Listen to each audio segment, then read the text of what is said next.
মহাভারতে নারী বিষয় বিষয় মহাভারতে নারী দ্বিতীয় পর্ব।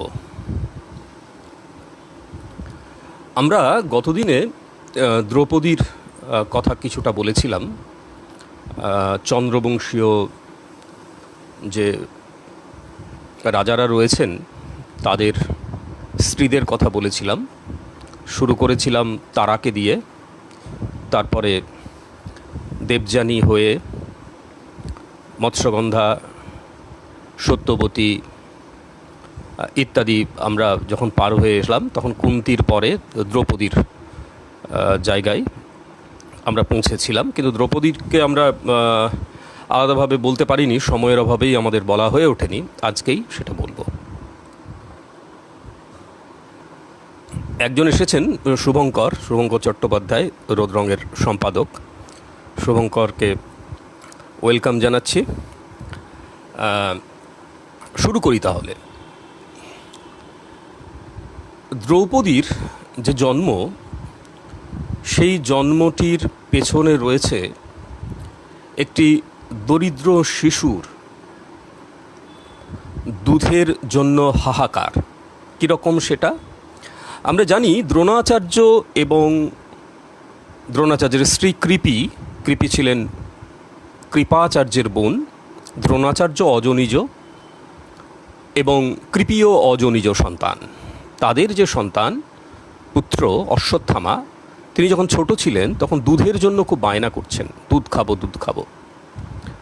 দ্রোণাচার্যের পয়সা ছিল না, খুব দরিদ্র ব্রাহ্মণ তিনি তার সখা দ্রুপদের কাছে গিয়ে বললেন যে আমাকে কিছু অর্থ দাও, তাহলে আমি আমার সন্তানকে দুধ খাওয়াতে পারি, আমি সেই অর্থ দিয়ে একটি গাভী ক্রয় করব। দ্রুপদ একটা সময় বলেছিলেন যে আমার রাজ্য মানেই বন্ধুর রাজ্য, তুমি এই রাজ্যকে তোমার অর্ধেক বলে ভাবতে পারো। কিন্তু দ্রুপদ দ্রোণাচার্যকে দরিদ্র বলে উপহাস করলেন এবং তাকে দূর করে তাড়িয়ে দিলেন। দ্রোণাচার্য সে অপমান ভুলতে পারেননি। দ্রোণাচার্য এরপর অস্ত্রগুরু হন কৌরব এবং পাণ্ডবদের, যদিও তার শ্যালক কৃপাচার্য তাদের অস্ত্রগুরু ছিলেন। আমরা সকলেই সেই গল্প জানি, দ্রোণাচার্য কীভাবে কৌরব এবং পাণ্ডবদের অস্ত্রগুরু হয়েছিলেন। এই অস্ত্রগুরু হওয়ার পরে তিনি তার শিষ্যদের বললেন যে তোমরা আমাকে গুরু দক্ষিণা দাও। কী গুরু দক্ষিণা? এই দ্রুপদ রাজ্য জয় করো। দ্রুপদ রাজ্য তার শিষ্যরা জয় করলেন এবং দ্রুপদকে দ্রোণাচার্য এমন শিক্ষা দিলেন যে দ্রুপদ সেই অপমান ভুলতে পারলেন না। কীরকম ছিল সেই শিক্ষা?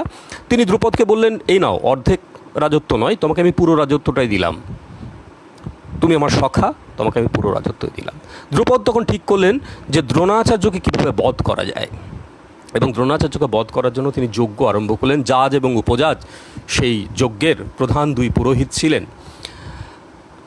সেই যজ্ঞের আগুন থেকে ধৃষ্টদ্যুম্ন, যিনি পরবর্তী সময়ে দ্রোণ হন্তা হবেন, তিনি জন্মগ্রহণ করলেন। এবং একই সঙ্গে দ্রুপদ এটাও চেয়েছিলেন যে এই যে ক্ষত্রিয়রা যাদের বলে দ্রোণাচার্য তাকে পরাজিত করলেন, অপমানিত করলেন, তাদের ক্ষয় দ্রুপদের কাম্য ছিল এবং দ্রুপদ সেই অভিলাষও ব্যক্ত করেছিলেন। সেই জন্য যজ্ঞের আগুন থেকে এক নারী, যে নারী হচ্ছেন দ্রৌপদী। পাঞ্চালরাজ দ্রুপদের অন্য নাম ছিল যজ্ঞসেন। তো সেই যজ্ঞসেনের নাম থেকে এই নারীর নাম হয় যাজ্ঞসেনী। তিনি দ্রুপদের কন্যা বলে তাকে আমরা দ্রৌপদী বলে জানি, যেমন গান্ধার দেশের রাজকুমারীকে আমরা গান্ধারী বলে জেনেছিলাম। কিন্তু তার আসল নাম হচ্ছে কৃষ্ণা। দ্রৌপদীর আসল নাম হচ্ছে কৃষ্ণা। আমরা আগেই বললাম যে অপমানিত দ্রুপদ বা যজ্ঞসেন তিনি দ্রোণহন্তা পুত্র লাভের নিমিত্ত যজ্ঞ করলে সেই যজ্ঞাগ্নি থেকে প্রথমে ধৃষ্টদ্যুম্নের উদ্ভব হলো। তারপরে সেই যজ্ঞবেদিতে যজ্ঞাগ্নি থেকে একজন কুমারী আবির্ভূত হলেন। তার আবির্ভাব মুহূর্তে দৈববাণী শোনা গেল। কী ছিল সেই দৈববাণী? দৈববাণী ছিল এটা এইরকম যে নারীদের মধ্যে শ্রেষ্ঠা এই সুন্দরীর নাম কৃষ্ণা। তিনি ক্ষত্রিয়দের ধ্বংস করবার জন্য আবির্ভূত হয়েছেন। ইনি যথাসময়ে দেবতাদের ঈপ্সিত কার্য সম্পাদন করতেন। তাকে উপলক্ষ করে কৌরবদের সমূহ ভয় উপস্থিত হবে। তিনি কৃষ্ণ বর্ণ বলে ব্রাহ্মণরা তার নাম রাখলেন কৃষ্ণা। এই যজ্ঞের যিনি ঋত্বিক ছিলেন, প্রধান পুরোহিত ছিলেন, তার নাম জাজ, অন্তর্জয়াকার বর্গীয় জাজ। জাজের আশীর্বাদে কৃষ্ণা যজ্ঞসেনকে পিতা এবং যজ্ঞসেনের স্ত্রী মানে দ্রুপদের স্ত্রীর নাম হচ্ছে পার্শ্বতী।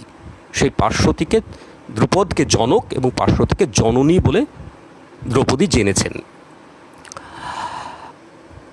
অংশাবতরণ অধ্যায়ে আমরা দেখেছি যে শচীদেবীর অংশে সুন্দরী দ্রৌপদীর আবির্ভাব ঘটেছে। যদিও বায়ুপুরাণ এবং নারদ পুরাণ ঘাঁটলে আমরা দেখতে পাই যে ধর্মপত্নী, বায়ুপত্নী, ইন্দ্রপত্নী শচী এবং অশ্বিনী কুমার দ্বয়ের ভার্যা, তাঁদের সম্মিলিত অবতার হচ্ছেন দ্রৌপদী বা যাজ্ঞসেনী। যাজ্ঞসেনীর যে চেহারার বর্ণনা আমরা মহাভারতে পাচ্ছি সেটা হচ্ছে তিনি ভীষণ রকমের সুন্দরী। তার দেহ অতি খর্ব নয়, মানে তিনি বেঁটে নন, আবার খুব ভয়ঙ্কর বড় একটা ঢ্যাঙা বা লম্বাও নন। তার দেহে পদ্মের সৌরভ, এতটাই সেই সৌরভের বিস্তার যে এক ক্রোশ দূর থেকে পথিকরা সেই সুগন্ধ পেতেন। পদ্মের পাপড়ির মতো তার চোখ দুটো, তার শ্রোণীদেশ অতি মনোহর। ঘোর কৃষ্ণ এবং কুঞ্চিত কেশরাশি তার সৌন্দর্যকে আরও যেন বৃদ্ধি করেছে। বিধাতা যেন দ্রৌপদীকে নিজের হাতে বানিয়েছেন, এরকম পণ্ডিতরা মত প্রকাশ করছেন। তার আবির্ভাব মুহূর্তের পরেই কিন্তু আমরা মানে মহাভারতের আমরা যারা পাঠক তারা কিন্তু আমরা দ্রৌপদীর দর্শন পাচ্ছি না। দ্রৌপদীর জন্মমাত্রই দ্রৌপদীর কোনো শৈশব নেই, কৈশোর নেই, তিনি জন্মেই যুবতী। তার বিবাহযোগ্য বয়স হয়েছে। তখন কৃষ্ণার পিতা দ্রুপদ তিনি ঠিক করলেন যে দ্রোণ শিষ্য অর্জুনের সঙ্গে তার বিয়ে দেবেন, এবং এমনভাবে তিনি একটা শর্ত তৈরি করলেন, স্বয়ম্বরে এমন একটা ধনু প্রস্তুত করা হলো যে তার বাণ যোজনা করা যে সে বীরের কর্ম নয়। এবারে সেখানে অনেক রাজা উপস্থিত হলেন। আমরা সেই কথা জানি যে কর্ণকে সুতপুত্র বলে দ্রৌপদী তাকে প্রায় উঠতেই দিলেন না আর কি, সেই ধনু যে তিনি মানে যথারীতি তিনি যে তার ঈপ্সিত লক্ষ্যে পৌঁছবেন, কিন্তু দ্রৌপদী কর্ণকে দেখেই বলে উঠলেন, চিৎকার করে বলে উঠলেন যে আমি সুতোকে বরণ করব না। আসলে তার বাবা এবং তার যে ভ্রাতা ধৃষ্টদ্যুম্ন, তাঁদের একটা মনোবাসনা ছিল যে অর্জুনের সঙ্গেই যেন কৃষ্ণার দ্রৌপদীর বিবাহ হয়। এই ব্যাপারটা খুবই খারাপ, কেননা তখন কলিঙ্গ দেশের রাজা, কলিঙ্গ তো নয়, অঙ্গ দেশের রাজা কর্ণ। তো কর্ণ কী করবেন? কর্ণ সূর্যের দিকে তাকালেন এবং তারপর একটু হাসলেন, হেসে তিনি ধনুর্বাণ পরিত্যাগ করলেন। ওইখানে পাণ্ডবরা ব্রাহ্মণের ছদ্মবেশে গিয়েছিলেন। তখন অর্জুন উঠে দাঁড়ালেন। অর্জুন ধনুর কাছে উপস্থিত হলেন, মহাদেবকে তিনি শিবকে প্রণাম করলেন, কৃষ্ণকে স্মরণ করলেন, তারপর ধনু গ্রহণ করলেন এবং মুহূর্ত মধ্যে লক্ষ্যটি বাণবিদ্ধ হয়ে ছিদ্রপথে ভূপতিত হলো। দেবতাদের পুষ্পবর্ষণ ইত্যাদি ইত্যাদি হলো। এখন এই যে দ্রুপদ একজন ব্রাহ্মণকে কন্যাদান করবে, এটা নিয়ে ক্ষত্রিয়কুল তারা ভীষণ নিজেদের অপমানিত তারা বোধ করলেন এবং তারা সম্মিলিতভাবে দ্রুপদকে আক্রমণ করলেন। তখন ভীম আর অর্জুন তখন এগিয়ে এলেন এবং খুব অল্প সময়ের মধ্যেই সেই ক্ষত্রিয় রাজারা চরম পরাজয় স্বীকার করে নিজের বাড়ি চলে গেলেন। এই সময়ে পাণ্ডবরা বাস করতেন দক্ষিণ পাঞ্চালের ভার্গব নামক এক কুম্ভকারের গৃহে। সেখানে অনেক দেরি হচ্ছে রাতে বাড়ি ফিরতে। কুন্তী খুব উৎকণ্ঠায় সময় কাটাচ্ছেন। পুত্ররা ভিক্ষা করতে বেরিয়েছে, কিন্তু অন্যান্য দিন তো খুব তাড়াতাড়ি ফিরে যায়। আজকে কেন তারা তাড়াতাড়ি ফিরছে না? তবে কি দুর্যোধন বা কৌরবরা তাদের হত্যা করেছে? মায়ের মন, মা ভাবছেন বসে বসে, নানা রকম অমঙ্গলের আশঙ্কা করছেন। ওদিকে বৃষ্টি হচ্ছে, ঘরের মধ্যে বসে আছেন। হঠাৎ তিনি ভীম আর অর্জুনের গলার শব্দ শুনতে পেলেন। তারা বললেন, মা ভিক্ষা এনেছি। বদ্ধ দরজা। কুন্তী সেই বদ্ধ দরজা থেকেই বললেন বদ্ধ দরজার ভেতর থেকেই বললেন যে যা এনেছো তা সবাই মিলে সমানভাবে ভাগ করে নাও। পরে দরজা খুলে যখন তিনি কৃষ্ণাকে দ্রৌপদীকে দেখলেন তখন তিনি ঘটনাটা বুঝলেন। এইবারে যেটা হলো সেটা হচ্ছে পরের দিন দ্রুপদ এবং তার অন্যতম পুত্র ধৃষ্টদ্যুম্ন তারা পাণ্ডবদের কাছে এলেন এবং তারা যথারীতি জানেন যে অর্জুনের সঙ্গে বিয়ে হবে, কেন অর্জুনই লক্ষ্যভেদ করেছেন, অন্যান্যরা তো অর্জুনের কৃতিত্বে ভাগ বসিয়েছে মাত্র আর কি। তো খুব আহ্লাদিত হয়ে তারা ভাবছেন যে অর্জুনকেই তাহলে, অর্জুনই তো তাদের ঈপ্সিত জামাতা, ফলত নিশ্চয়ই অর্জুনের সঙ্গে বিবাহ হবে। তখন যেটা দেখা গেল, যুধিষ্ঠির বলল যে না, অর্জুনের আগে অর্জুনের দুই জ্যেষ্ঠ ভ্রাতা আছে, অগ্রজ আছে, এক আমি, দুই ভীম, আমরা দুজনেই অবিবাহিত, ফলে জ্যেষ্ঠদের বাদ দিয়ে কি করে কনিষ্ঠের বিবাহ হয়। যদিও এইখানটাই যুধিষ্ঠির একটুকু সত্যের অপলাপ করেছেন, কেননা ভীম তখন বিবাহিত। 8 প্রকার শাস্ত্রে যে বিবাহ রয়েছে তার মধ্যে গান্ধর্ব বিবাহ অন্যতম, গন্ধর্ব মতে বিবাহ, এবং হিড়িম্বাকে ইতিপূর্বেই ভীম বিবাহ করেছেন এবং তাদের একটি সন্তানও রয়েছে, সে সন্তানের নাম ঘটোৎকচ। যাই হোক, তারপরে তো এই বিবাহ নিয়ে খুবই সমস্যা দেখা দিল। সেই সমস্যাটা দূর করার জন্য স্বয়ং ব্যাসদেব এলেন। তিনি অলৌকিক কিছু ঘটনার কথা উল্লেখ করলেন যে পূর্বজন্মের কিছু বরের জন্য তার 5 স্বামী হবেন, এবং এই যে 5 স্বামী, এই 5 স্বামীটা নতুন কিছু নয়, সৌভাতৃত্বমূলক যে পতিত্ব সেটা ইতিপূর্বে অনেক ক্ষেত্রে দেখা গেছে। বাক্সী এবং জটিলা নামের দুজনের কথা তারা বললেন যে একজনের 7 জন স্বামী ছিল, একজনের 10 জন স্বামী ছিল, প্রচেতা নামধারী। তো সুতরাং এমন তো কোনো সমস্যা নেই। পরে নারদ বলেছিলেন যে দেখো, তোমরা একটা কাজ করো, সুন্দর উপসুন্দের উপাখ্যান সুন্দর এবং উপসুন্দের উপাখ্যান বর্ণনা করে তিনি বলেছিলেন যে নারীকে নিয়ে ভাইদের মধ্যে ঝগড়াঝাঁটি, মারামারি, এমনকি হত্যাকাণ্ডও ঘটে যেতে পারে। ফলে তোমরা নিয়ম করো যে এক একজন এক এক বছর দ্রৌপদীর সঙ্গে থাকবে। এরকম নিয়ম স্থাপন করে পাণ্ডবরা বেশ আনন্দে বাস করছেন। অনেকদিন পরে এক ব্রাহ্মণের গৃহে চোর প্রবেশ করেছিল এবং সেখানে ব্রাহ্মণের গরু চুরি করেছিল। বিপন্ন ব্রাহ্মণ চিৎকার করতে করতে রাজবাড়িতে উপস্থিত হলে ব্রাহ্মণদের অর্জুন আশ্বাস দিলেন যে তোমার গরু আমি উদ্ধার করে দেবো। চোরকে উপযুক্ত শাস্তি দিয়ে ব্রাহ্মণের গরু উদ্ধার করে অর্জুন ফিরে আসছেন এবং তাদের স্থাপিত কীভাবে তিনি গরু উদ্ধার করতে যাবেন, গরু উদ্ধার করার জন্য তিনি অস্ত্রাগারে তাকে যেতে হবে, অস্ত্রের যে ঘর, সেই ঘরে যুধিষ্ঠির সময় কাটাচ্ছিলেন দ্রৌপদীর সঙ্গে। কিন্তু এরকম একটা নিয়ম ছিল যে যদি কোনো ভাই, সেই সময় যুধিষ্ঠিরের দ্রৌপদীর সঙ্গে কাটানোর সময়, যে যদি কোনো ভাই বিনা অনুমতিতে এরকম গৃহে প্রবেশ করে দ্রৌপদীর সঙ্গে অন্য একজন ভাই যখন মিলিত হচ্ছেন, তাহলে যে প্রবেশ করছে তাকে 12 বছর বনবাসে কাটাতে হবে এবং ব্রহ্মচর্য পালন করতে হবে। স্থাপিত নিয়ম কোনোভাবেই লঙ্ঘন করতে চাইলেন না অর্জুন। যুধিষ্ঠির অনেক অনুরোধ করলেন, বললেন যে দেখো, তুমি তো আর এমনি ঢোকোনি, ফলত তুমি যেও না। কিন্তু 12 বছর তিনি চলে গেলেন। 12 বছরে অর্জুন আরও বিবাহ করলেন, যদিও তার বনবাস এবং ব্রহ্মচর্য পালন করার কথা, বনবাসে কাটানোর কথা এবং ব্রহ্মচর্য পালনের কথা, কিন্তু তিনি সুভদ্রাকে বিয়ে করলেন। সুভদ্রাকে বিয়ে করে ইন্দ্রপ্রস্থে তিনি ফিরে আসছেন। এর আগেও তিনি বিয়ে করেছেন, গন্ধর্ব মতে বিবাহ করেছেন উলুপিকে, এবং চিত্রাঙ্গদাকে বিবাহ করেছেন, আমরা জানি, আমরা সে প্রসঙ্গে আসবো পরে। অর্জুন দ্রৌপদীর সঙ্গে সুভদ্রাকে নিয়ে এলেন, যখন দ্রৌপদীর সঙ্গে সাক্ষাৎ করতে গেলেন, তখন দ্রৌপদী বললেন যে হে অর্জুন, তুমি সুভদ্রার কাছে যাও, সুভদ্রার সঙ্গেই বোধহয় তোমার অনেক বেশি ভালোবাসা, আমার থেকেও সুভদ্রার সঙ্গে তোমার বন্ধন দৃঢ়তর, আর এই যে বন্ধন তোমার তৈরি হয়েছে, এতে আগের যে বন্ধন, অর্থাৎ আমার সঙ্গে তোমার যে বন্ধন, তা শিথিল হয়ে গেছে। দ্রৌপদী আরও অনেক রকমের কথা বললেন। অর্জুন নানান রকমভাবে তাকে স্তোক বাক্য দিচ্ছেন, কিন্তু দ্রৌপদী সেটা শুনছেন না। সুভদ্রা দ্রৌপদীকে প্রণাম করলেন এবং দ্রৌপদী তাকে আলিঙ্গন করে বললেন যে তোমার প্রতি শত্রুহীন হও। তারপরে তো অর্জুনের প্রতি দ্রৌপদীর অভিমান আরও দিনকে দিন বাড়তে থাকলো আর কি। 5 ভাইকে পতিত্ব বরণ করলেও অর্জুনকেই তিনি সবথেকে বেশি ভালোবাসতেন, সে কথা আমরা জানি। তার কারণ হচ্ছে যে অর্জুনই তো আসল কৃতি, কারণ অর্জুনের কৃতিত্বে বাকি 4 ভাই ভাগ বসিয়েছে। তারপরে যথারীতি পাঞ্চালীর অর্থাৎ দ্রৌপদীর 5 সন্তান হয়েছে।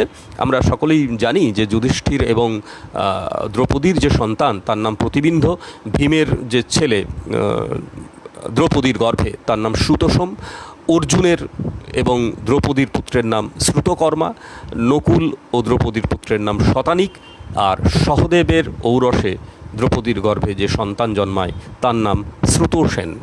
অর্থাৎ দ্রৌপদীর 5 সন্তান, প্রতিবিম্ব, শ্রুতসোম, শ্রুতকর্মা, শতানিক এবং শ্রুতসেন।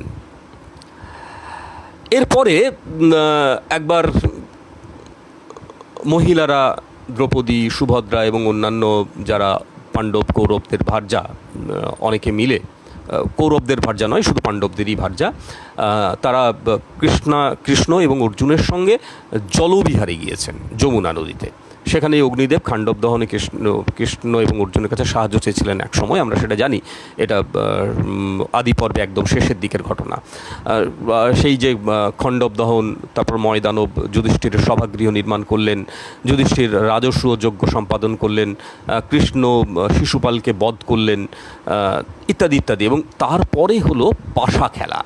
কেননা পাশা তো এতদিন খেলা যায়নি, তার কারণ এতদিন যুধিষ্ঠির রাজা ছিলেন না। যুধিষ্ঠির রাজস্ব যজ্ঞ করে রাজা হয়েছেন। এতদিন সবাই যুধিষ্ঠিরকে রাজা রাজা বলছিল, কিন্তু যুধিষ্ঠির নিজেও জানেন তিনি রাজা নন। রাজস্ব যজ্ঞ করার পরে তিনি রাজা হলেন। তখন দুর্যোধন যুধিষ্ঠিরকে বললেন, তুমি আমার সঙ্গে পাশা খেলতে এসো। এবং ভীষণভাবে যুধিষ্ঠির দূতাসক্ত ছিলেন, যুধিষ্ঠির ভীষণভাবে দূতাসক্ত ছিলেন, পাশা খেলার অনুরক্ত ছিলেন। তিনি গেলেন, অনেকেরই বারণ শুনলেন না। দুর্যোধনের পক্ষে পাশা খেলেছিলেন তার মামা শকুনি, সে কথা আমরা সকলেই জানি। এবং যুধিষ্ঠির বাজিতে, পণ ও দুতে একে একে সব হারালেন। প্রথমে তিনি বাজি রাখলেন, প্রথমে তো রাজ্য টাজ্য ইত্যাদি বাজি রেখেছেন, সেসব তো গেছেই। তারপরে তিনি নকুলকে বাজি রাখলেন, তারপরে বাজি রাখলেন সহদেবকে, অর্জুনকে, ভীমকে, এবং তারপরে নিজেকে পণ রাখলেন। তারপরেও তিনি কিন্তু খেলে যাচ্ছেন। তিনি তার কোনো রকমের আসক্তি শিথিল হওয়ার লক্ষণ দেখা দিল না।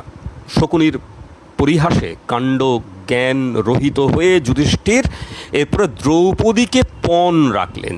পণ রাখা যায় পণ্যকে, অর্থাৎ যুধিষ্ঠির বুঝিয়ে দিলেন যে মানুষও পণ্য হতে পারে। সবাই ধিক্কার উঠতে লাগলো। দুর্যোধন দ্রৌপদীকে দাসীর ন্যায় এবং পাণ্ডবদের দাসের ন্যায়, কেননা তখন দাস দাসী প্রথা প্রচলিত ছিল, কৃতদাসত্ব, সেটা যতই খারাপ হোক না কেন, যতই মানবিকতা বিরোধী হোক না কেন, সেই সময়ে কৃতদাস প্রথা ছিল। সুতরাং বিষয়টাকে আমাদের সেভাবেই দেখতে হবে। এবং নিজেদের পঞ্চপাণ্ডবকেও তিনি যেমন পণ্য বলেছেন, তেমনি দ্রৌপদীকেও তিনি পণ্য হিসেবে ট্রিট করলেন। এবং যথারীতি আমরা সেই গল্প সকলেই জানি যে কিভাবে দ্রৌপদীকে নিয়ে আসা হলো সভার মধ্যে, এবং দ্রৌপদী জিতা না অজিতা সে নিয়ে অনেক প্রশ্ন উঠল।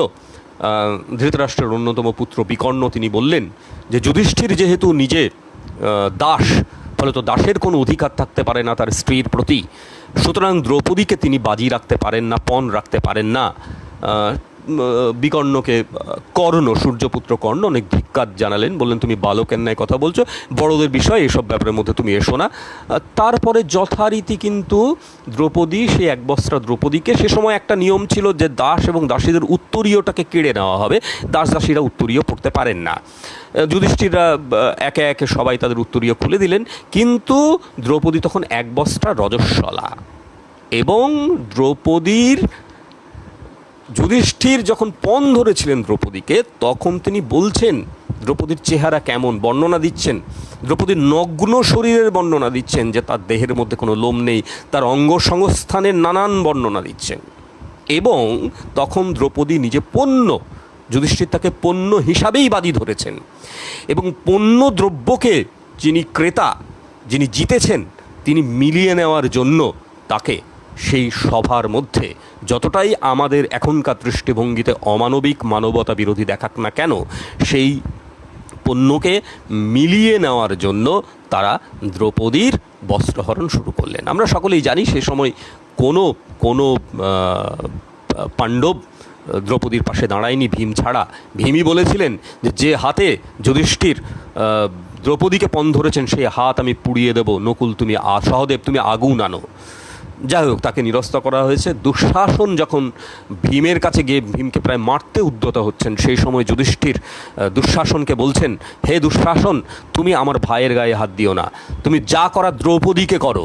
কেননা দ্রৌপদী গেলে শত দ্রৌপদী আসবে, কিন্তু আমার ভাই ভীম চলে গেলে আর আমি ভাই পাবো না, ভাই আসবেন না। দ্রৌপদীকে দাসী সম্বোধন করে টানতে টানতে সভার মধ্যে নিয়ে আসা হলো। দ্রৌপদী দুঃখে ক্ষোভে অন্তরে জ্বলতে জ্বলতে আস্তে আস্তে বলছেন, হে নৃশংস, হে অনার্য, এই সভার মধ্যে গুরুজনদের সামনে আমাকে এরকমভাবে এক বস্ত্রে নিয়ে যেও না, আমি রজস্বলা, আমাকে বিবস্ত্র করো না। ইন্দ্র প্রভৃতির দেবতাদের কাছে তিনি সাহায্য চাইলেন, সকলের কাছে সাহায্য চাইলেন, কিন্তু কেউ কোথাও তাকে সাহায্য করলেন না। তখন তিনি পতিদের উপর কটাক্ষ নিক্ষেপ করতে আরম্ভ করলেন, অন্তরে জ্বলতে থাকলেন। দুঃশাসনের সাহস আরও বেড়ে গেল। তিনি অট্টহাস্যে দাসী দাসী বলে মূর্ছিত প্রায় দ্রৌপদীকে টানতে টানতে সভার মধ্যে নিয়ে এলেন। কর্ণ আর শকুনি তখন দুঃশাসনকে বাহাবা দিচ্ছেন, আর অন্যান্যরা গুরুবৃদ্ধরা তারা অধোমুখে বসে আছেন। কারা তারা? তারা ভীষ্ম, তারা দ্রোণাচার্য, তারা কৃপাচার্য। এরা ধৃতরাষ্ট্র তো অন্ধ, ধৃতরাষ্ট্র তো বসে আছেন। ধৃতরাষ্ট্র তিনি পুত্র স্নেহে একেবারেই অন্যায় পথে রয়েছেন, কিন্তু সেই সময়ে গান্ধারীর হৃদয় কাঁদছে। গান্ধারী ভীষণভাবে তিনি আহত হচ্ছেন। দ্রৌপদী তার বৌমার এই যে অপমান প্রক্রিয়া, অপমান কাণ্ড চলছে। বারবার দ্রৌপদী সভার মধ্যে যারা কুরুবৃদ্ধ তাদের কাছ থেকে প্রশ্নের উত্তর চাইছেন যে এরকম কেন আমার সঙ্গে হচ্ছে। ভীম তখন মাঝে মাঝে ফুঁসে উঠছেন, মাঝে মাঝেই বলছেন, অর্জুন তাকে কষ্ট করে থামাচ্ছেন। সমস্ত রাগ গিয়ে আছড়ে পড়ছে দুর্যোধনের ওপরে। তো এইসব চলছে। আমরা সে প্রসঙ্গে আসবো, আমরা একদমই দ্রৌপদীকে নিয়ে কয়েকটা প্রশ্নের জায়গাতে আসবো আর কি। আপনারা সকলেই জানেন যে এই বস্ত্র হরণের সময় তাকে সাহায্য করেছিলেন কৃষ্ণ। উড়িষ্যার যে মহাভারত রয়েছে, সরল দাসের মহাভারত, সরল মহাভারত বলা হয়, সেখানে বলা হচ্ছে যে সূর্যই দ্রৌপদীকে প্রত্যক্ষভাবে সাহায্য করেছিলেন এবং কৃষ্ণ অবশ্যই সূর্যকে অনুরোধ করেছিলেন। সেই হিসেবে সূর্যই কিন্তু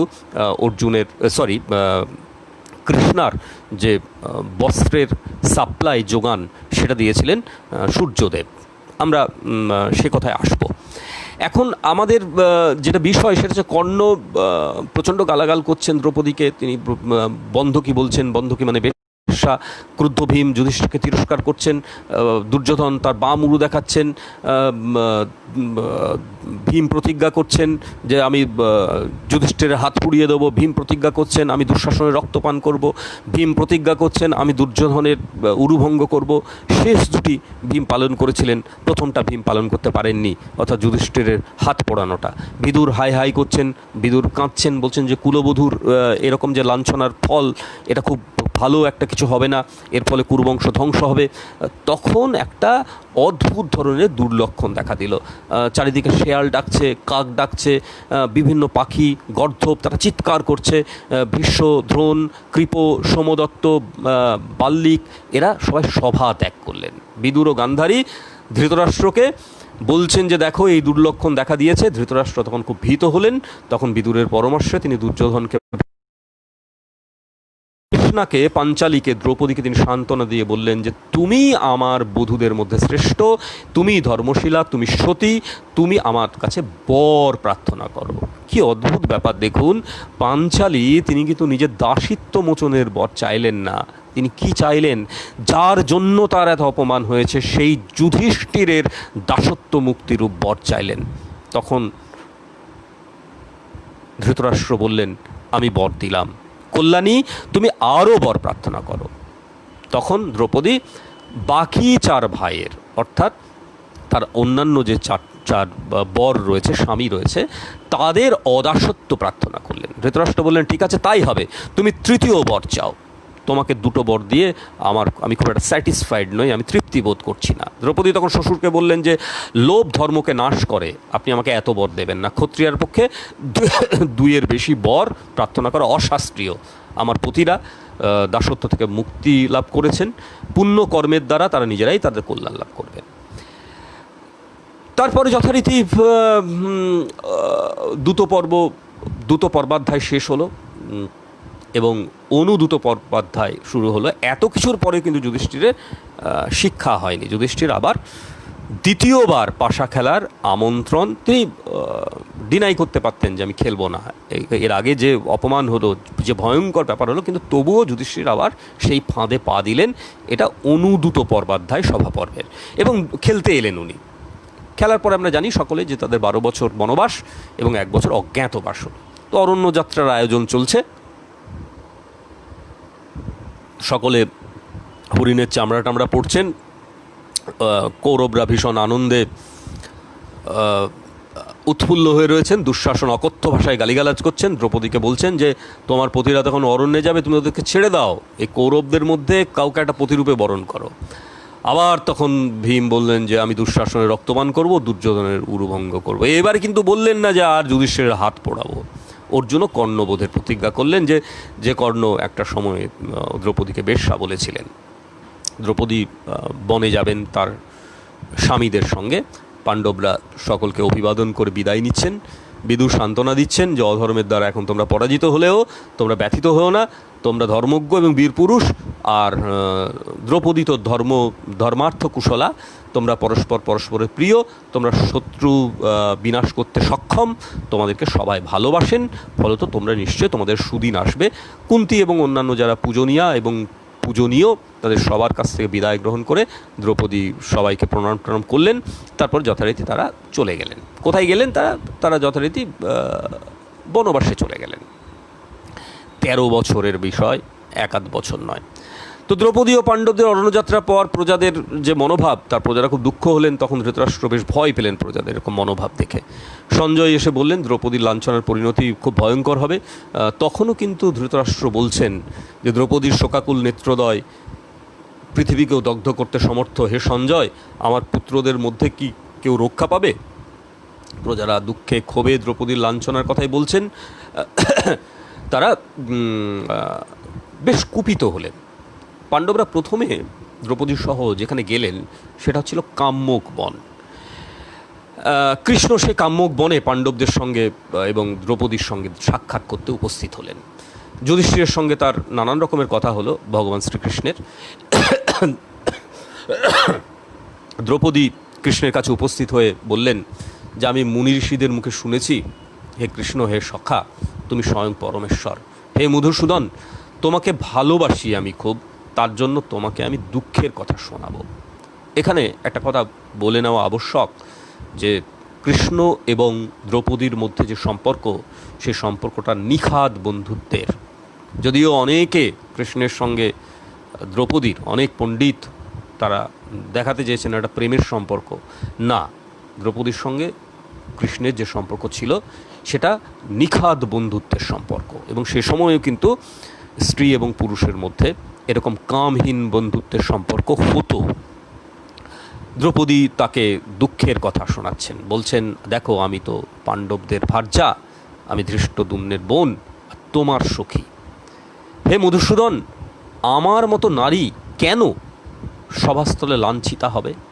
তুমি আমার সখা, পাণ্ডবরা আমার বর, ধৃষ্টদ্যুম্নের মতো বীর আমার ভাই, আমি লাঞ্ছিতা কেন হব? আমি দ্রুপদের কন্যা, দ্রুপদ বীর, আমি বীরদের ভার্যা, আমি বীরের ভগিনী, আমি বীরের সখী, আমি পরমেশ্বরের সখী এবং বীর জননী। আমার কেন লাঞ্ছনা হবে? বারবার জিজ্ঞেস করছেন। আমি তোমাদের ধিক্কার দিচ্ছি।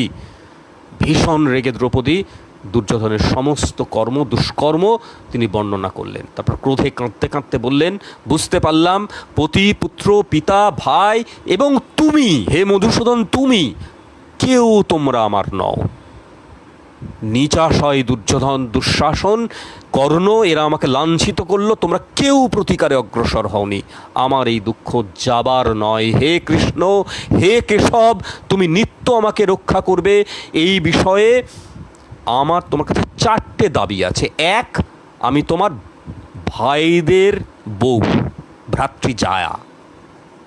2, আমার উৎপত্তি বৃত্তান্ত তোমার অজানা নয়। 3, আমি তোমাকে শ্রদ্ধা করি। এবং তুমিও আমাকে সখী রূপে জ্ঞান করো। 4, তুমি পরমেশ্বর, তুমি সর্বশক্তিমান মহাপুরুষ, এত সত্ত্বেও কেন আমি লাঞ্ছিতা হব? এই সকরুণ তিরস্কারে লজ্জিত হলেন ভগবান শ্রীকৃষ্ণ। তিনি বললেন, হে দ্রৌপদী, হে সখী, যারা তোমার লাঞ্ছনা ঘটিয়েছেন তোমার ক্রোধে, তাদের ভার্যাগণও তোমার মতো কাঁদবেন একদিন। তুমি পুনরায় রাজমহিষী হবে, আমার বাক্য কখনো মিথ্যে হবার নয়। অর্জুনও তখন দ্রৌপদীকে আশ্বাস দিচ্ছেন। কৃষ্ণের সঙ্গে দ্রৌপদীর সম্পর্ক ভীষণ ভীষণ মধুর। দ্রৌপদী কৃষ্ণের সখী, তিনি কৃষ্ণকে শ্রদ্ধা করেন, কৃষ্ণ দ্রৌপদীকে ভালোবাসেন, শ্রদ্ধা করেন। এই কারণেই এই তেজস্বিনী অভিমানের সুরে কৃষ্ণকে এরকমভাবে তিরস্কার করছেন। এগুলো বন্ধুর সঙ্গে বন্ধুর যে তিরস্কারের ভালোবাসার সম্পর্ক, সেই জায়গা থেকে বিষয়টাকে দেখতে হবে। দ্বৈতবনে বাস করার সময় একদিন সন্ধ্যাবেলায় দ্রৌপদী পাণ্ডবদের সঙ্গে বসে রয়েছেন, তার স্বামীদের সঙ্গে বসে রয়েছেন এবং তার দুঃখ এবং ক্ষোভের কথা আলোচনা করছেন। বলছেন যে আমি পাণ্ডবদের প্রিয়তমা, আমি পণ্ডিতা পতিব্রতা কৃষ্ণ। তিনি তখন দ্রৌপদী তখন যুধিষ্ঠিরকে প্রথমে বেছে নিলেন। যুধিষ্ঠিরকে ধর্মরাজকে বলছেন, দুষ্কৃতী দুর্যোধন তোমার সঙ্গে আমাকে অজিন মৃগচর্ম পরিধান করে বনে পাঠিয়েও অনুতপ্ত হয়নি। দুর্যোধন আনন্দে আছে, আমাদের যাত্রাকালে সবাই চোখের জল আটকাতে পারেনি, কিন্তু দুর্যোধন, দুঃশাসন, কর্ণ, শকুনি তারা আনন্দে চিৎকার করছে, হে মহাবীর, হে যুধিষ্ঠির, তোমার 4 ভাইয়ের দুরবস্থা দেখে আর সহ্য করতে পারছি না, এই বনবাসের কষ্ট আমি আর নিতে পারছি না। মহারাজ, তোমার ভাইদের এবং আমার এই প্রকার লাঞ্ছনা দেখেও তোমার কখনো ক্রোধের উদ্রেক হয় না? তুমি ক্ষত্রিয়, ধিক ধিক তোমার ক্ষাত্র ধর্মে। ক্ষত্রিয় হয়ে তোমার এই মৃদুতা, তোমার এই ভদ্রতা, তোমার এই লুকিয়ে থাকা চাপার স্বভাব আমার কাছে অত্যন্ত অত্যন্ত খারাপ লাগছে। অপমান মরণের চেয়েও গর্হিত। ক্ষমাশীলকে কেউ গ্রাহ্য করে না, তাকে অশক্ত বলে মনে করে। কালাকাল বিবেচনা না করে অপরাধীকে সতত ক্ষমা করতে নেই। বউকে অপমান করছে বাইরের লোক, আর তুমি দেখছো, তোমার তোমার তোমার তবু ক্রোধ হচ্ছে না। যিনি বিপদকালে মৃদুতা অবলম্বন করে থাকেন, যিনি বিপদকালে তীক্ষ্ণতা প্রদর্শন করতে পারেন না, তিনি আবার কিসের মহারাজ, কিসের ধর্মরাজ? দ্রৌপদীর এইসব বাক্য শুনে যুধিষ্ঠির ক্ষমার মহিমা বর্ণনা করতে আরম্ভ করলেন। তখন দ্রৌপদী বলছেন যে দেখো, কেন আমার তো এখন সোনার পালঙ্কে থাকার কথা, আমার দারুণ দারুণ খাবার খাওয়ার কথা, হ্যাঁ, তো কিসের ভগবান, কিসের কি? তখন যুধিষ্ঠির বলছেন, তুমি নাস্তিকের মতো কথা বলো না, ইত্যাদি ইত্যাদি। তো নানান রকমের উত্তেজিত বাক্য, উত্তেজক বাক্য এবং যুক্তির অবতারণা করছেন দ্রৌপদী, উদ্দীপিত করার চেষ্টা করছেন আসলে যুধিষ্ঠিরকে, কিন্তু যুধিষ্ঠির বিচলিত হচ্ছেন না। তখন যুধিষ্ঠিরকে তিনি মনু, আচার্য বৃহস্পতি, এইসব মহামান্যদের শাস্ত্রের বচন শোনাচ্ছেন দ্রৌপদী রাজধর্ম নিয়ে যুধিষ্ঠিরকে অনেক কথা বলছেন, অর্থশাস্ত্র বিষয়ে নানান কথা বলছেন। এখান থেকে বোঝা যায় দ্রৌপদীর শাস্ত্রজ্ঞান ছিল অপরিসীম, এবং সত্যি সত্যি সেই শাস্ত্রজ্ঞান যদি আমরা দেখি তাহলে বিস্ময়ের আমাদের সীমা থাকে না। এবং যুধিষ্ঠির পরবর্তী সময়ে যুধিষ্ঠিরের রাজত্বের অর্থ সচিবের ভূমিকা স্বয়ং দ্রৌপদী পালন করেছিলেন।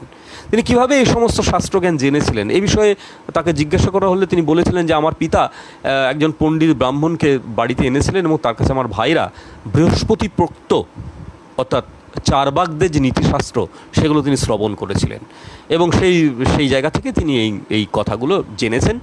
আর একটা কথা হচ্ছে, দ্রৌপদীর গণিত শাস্ত্রের খুব প্রগাঢ় জ্ঞান ছিল, তার গণিত শাস্ত্রের জ্ঞান অসাধারণ। একবার তিনি আপন মুখে, নিজের মুখে সত্যভামাকে বলছেন, আমি অন্তঃপুরের সকলের এবং ভৃত্যদের কাজকর্ম পরিদর্শন করি, তাদের সমস্তদের ব্যবস্থাপনা আমাকে করতে হয় এবং সমস্ত অর্থের আয় ব্যয়ের হিসাবও আমি একাই জানি, আর কেউ জানে না। এতে মনে হতে পারে যে দ্রৌপদী অর্থমন্ত্রকটা সামলাতেন। দ্রৌপদীর সঙ্গে সত্যভামা নানাবিধ কথা হতো, এবং দ্রৌপদী এবং সত্যভামার যদি আমরা আলাপ শুনি তাহলেও বুঝতে পারবো যে দ্রৌপদীর জ্ঞান, অর্থ সংক্রান্ত জ্ঞান, দ্রৌপদীর শাস্ত্রজ্ঞান ইত্যাদি নিয়ে নানান বিষয় আমরা সেই সব পরিচয় আমরা পেতে পারি। সত্যভামা একবার জিজ্ঞেস করেছিল যে দ্রৌপদী, তুমি কি করে এই সব 5 পতিকে বশীভূত করলে? ব্রত, তপস্যা, বা কোনো মন্ত্রশক্তি, তুমি কি জাদু জানো বা কোনো ঔষধ টষধ প্রয়োগ করেছো? তখন দ্রৌপদী বললেন যে সখী, তুমি যেসব কথা বলছো সেগুলো অসতী মহিলারা প্রয়োগ করেন, আমি এসব জিনিস প্রয়োগ করি না। আমি পাণ্ডবদের ভালোবাসি, পাণ্ডবদের কী কী প্রয়োজন সেগুলো আমি খেয়াল রাখি, তাদের চিত্তের অনুবর্তন করে থাকি, তাদের স্নানাহার, তাদের বিশ্রামের ব্যবস্থা করি, তাদের সব অভিলষিত যে কাজ সেগুলোকে আমি ঠিকঠাক সময় পালন করি, শাশুড়ির আদেশ পালন করি, আমি গৃহকর্মে নিত্য অবহিত থাকি, আত্মীয়দের সেবা করি, গুরুজনদের শ্রদ্ধা করি। এই আচরণের দ্বারাই আমি এই পঞ্চপাণ্ডবকে বশ করেছি, যদি তুমি তোমার বশ কথাটি যদি আমি ধরে নিই। পাঁচ পতির মধ্যে অর্জুনই ছিল দ্রৌপদীর সব থেকে প্রিয়তম। অর্জুন কাম্যক বন থেকে তপস্যার নিমিত্ত হিমালয়ে যাত্রা করলে যুধিষ্ঠির এবং অন্যান্য যে তিন ভাই তারা এবং কৃষ্ণা স্বয়ং তারা নিতান্ত কাতর হয়ে পড়েন। কৃষ্ণ অকপটে যুধিষ্ঠিরকে বলছেন যে সেই পাণ্ডব শ্রেষ্ঠকে দেখতে না পেয়ে আমার আর বনভূমি ভাল লাগছে না, আমার সব কিছু শূন্য লাগছে, আমি কোথাও শান্তি পাচ্ছি না। দ্রৌপদীর এইরকম মানসিকতায় সকল খুব ভীত হয়ে গেলেন।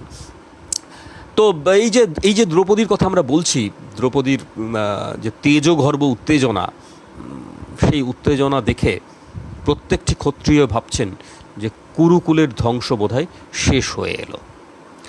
আমরা দ্রৌপদীর যে চরিত্র, সেই চরিত্রর কথা নানানভাবে বলতে পারি। আমরা কতগুলো প্রশ্নের কথা, আপনারাও যদি কোনো প্রশ্ন করেন খুব ভালো হয়, মানে কোন বিষয় কি আপনারা জানতে চান। আমি দ্রৌপদীর কথাটা একটু একটু করে সারছি, কারণ দ্রৌপদীর কথা বলতে গেলে এখানেই 1 ঘন্টা চলে যাবে।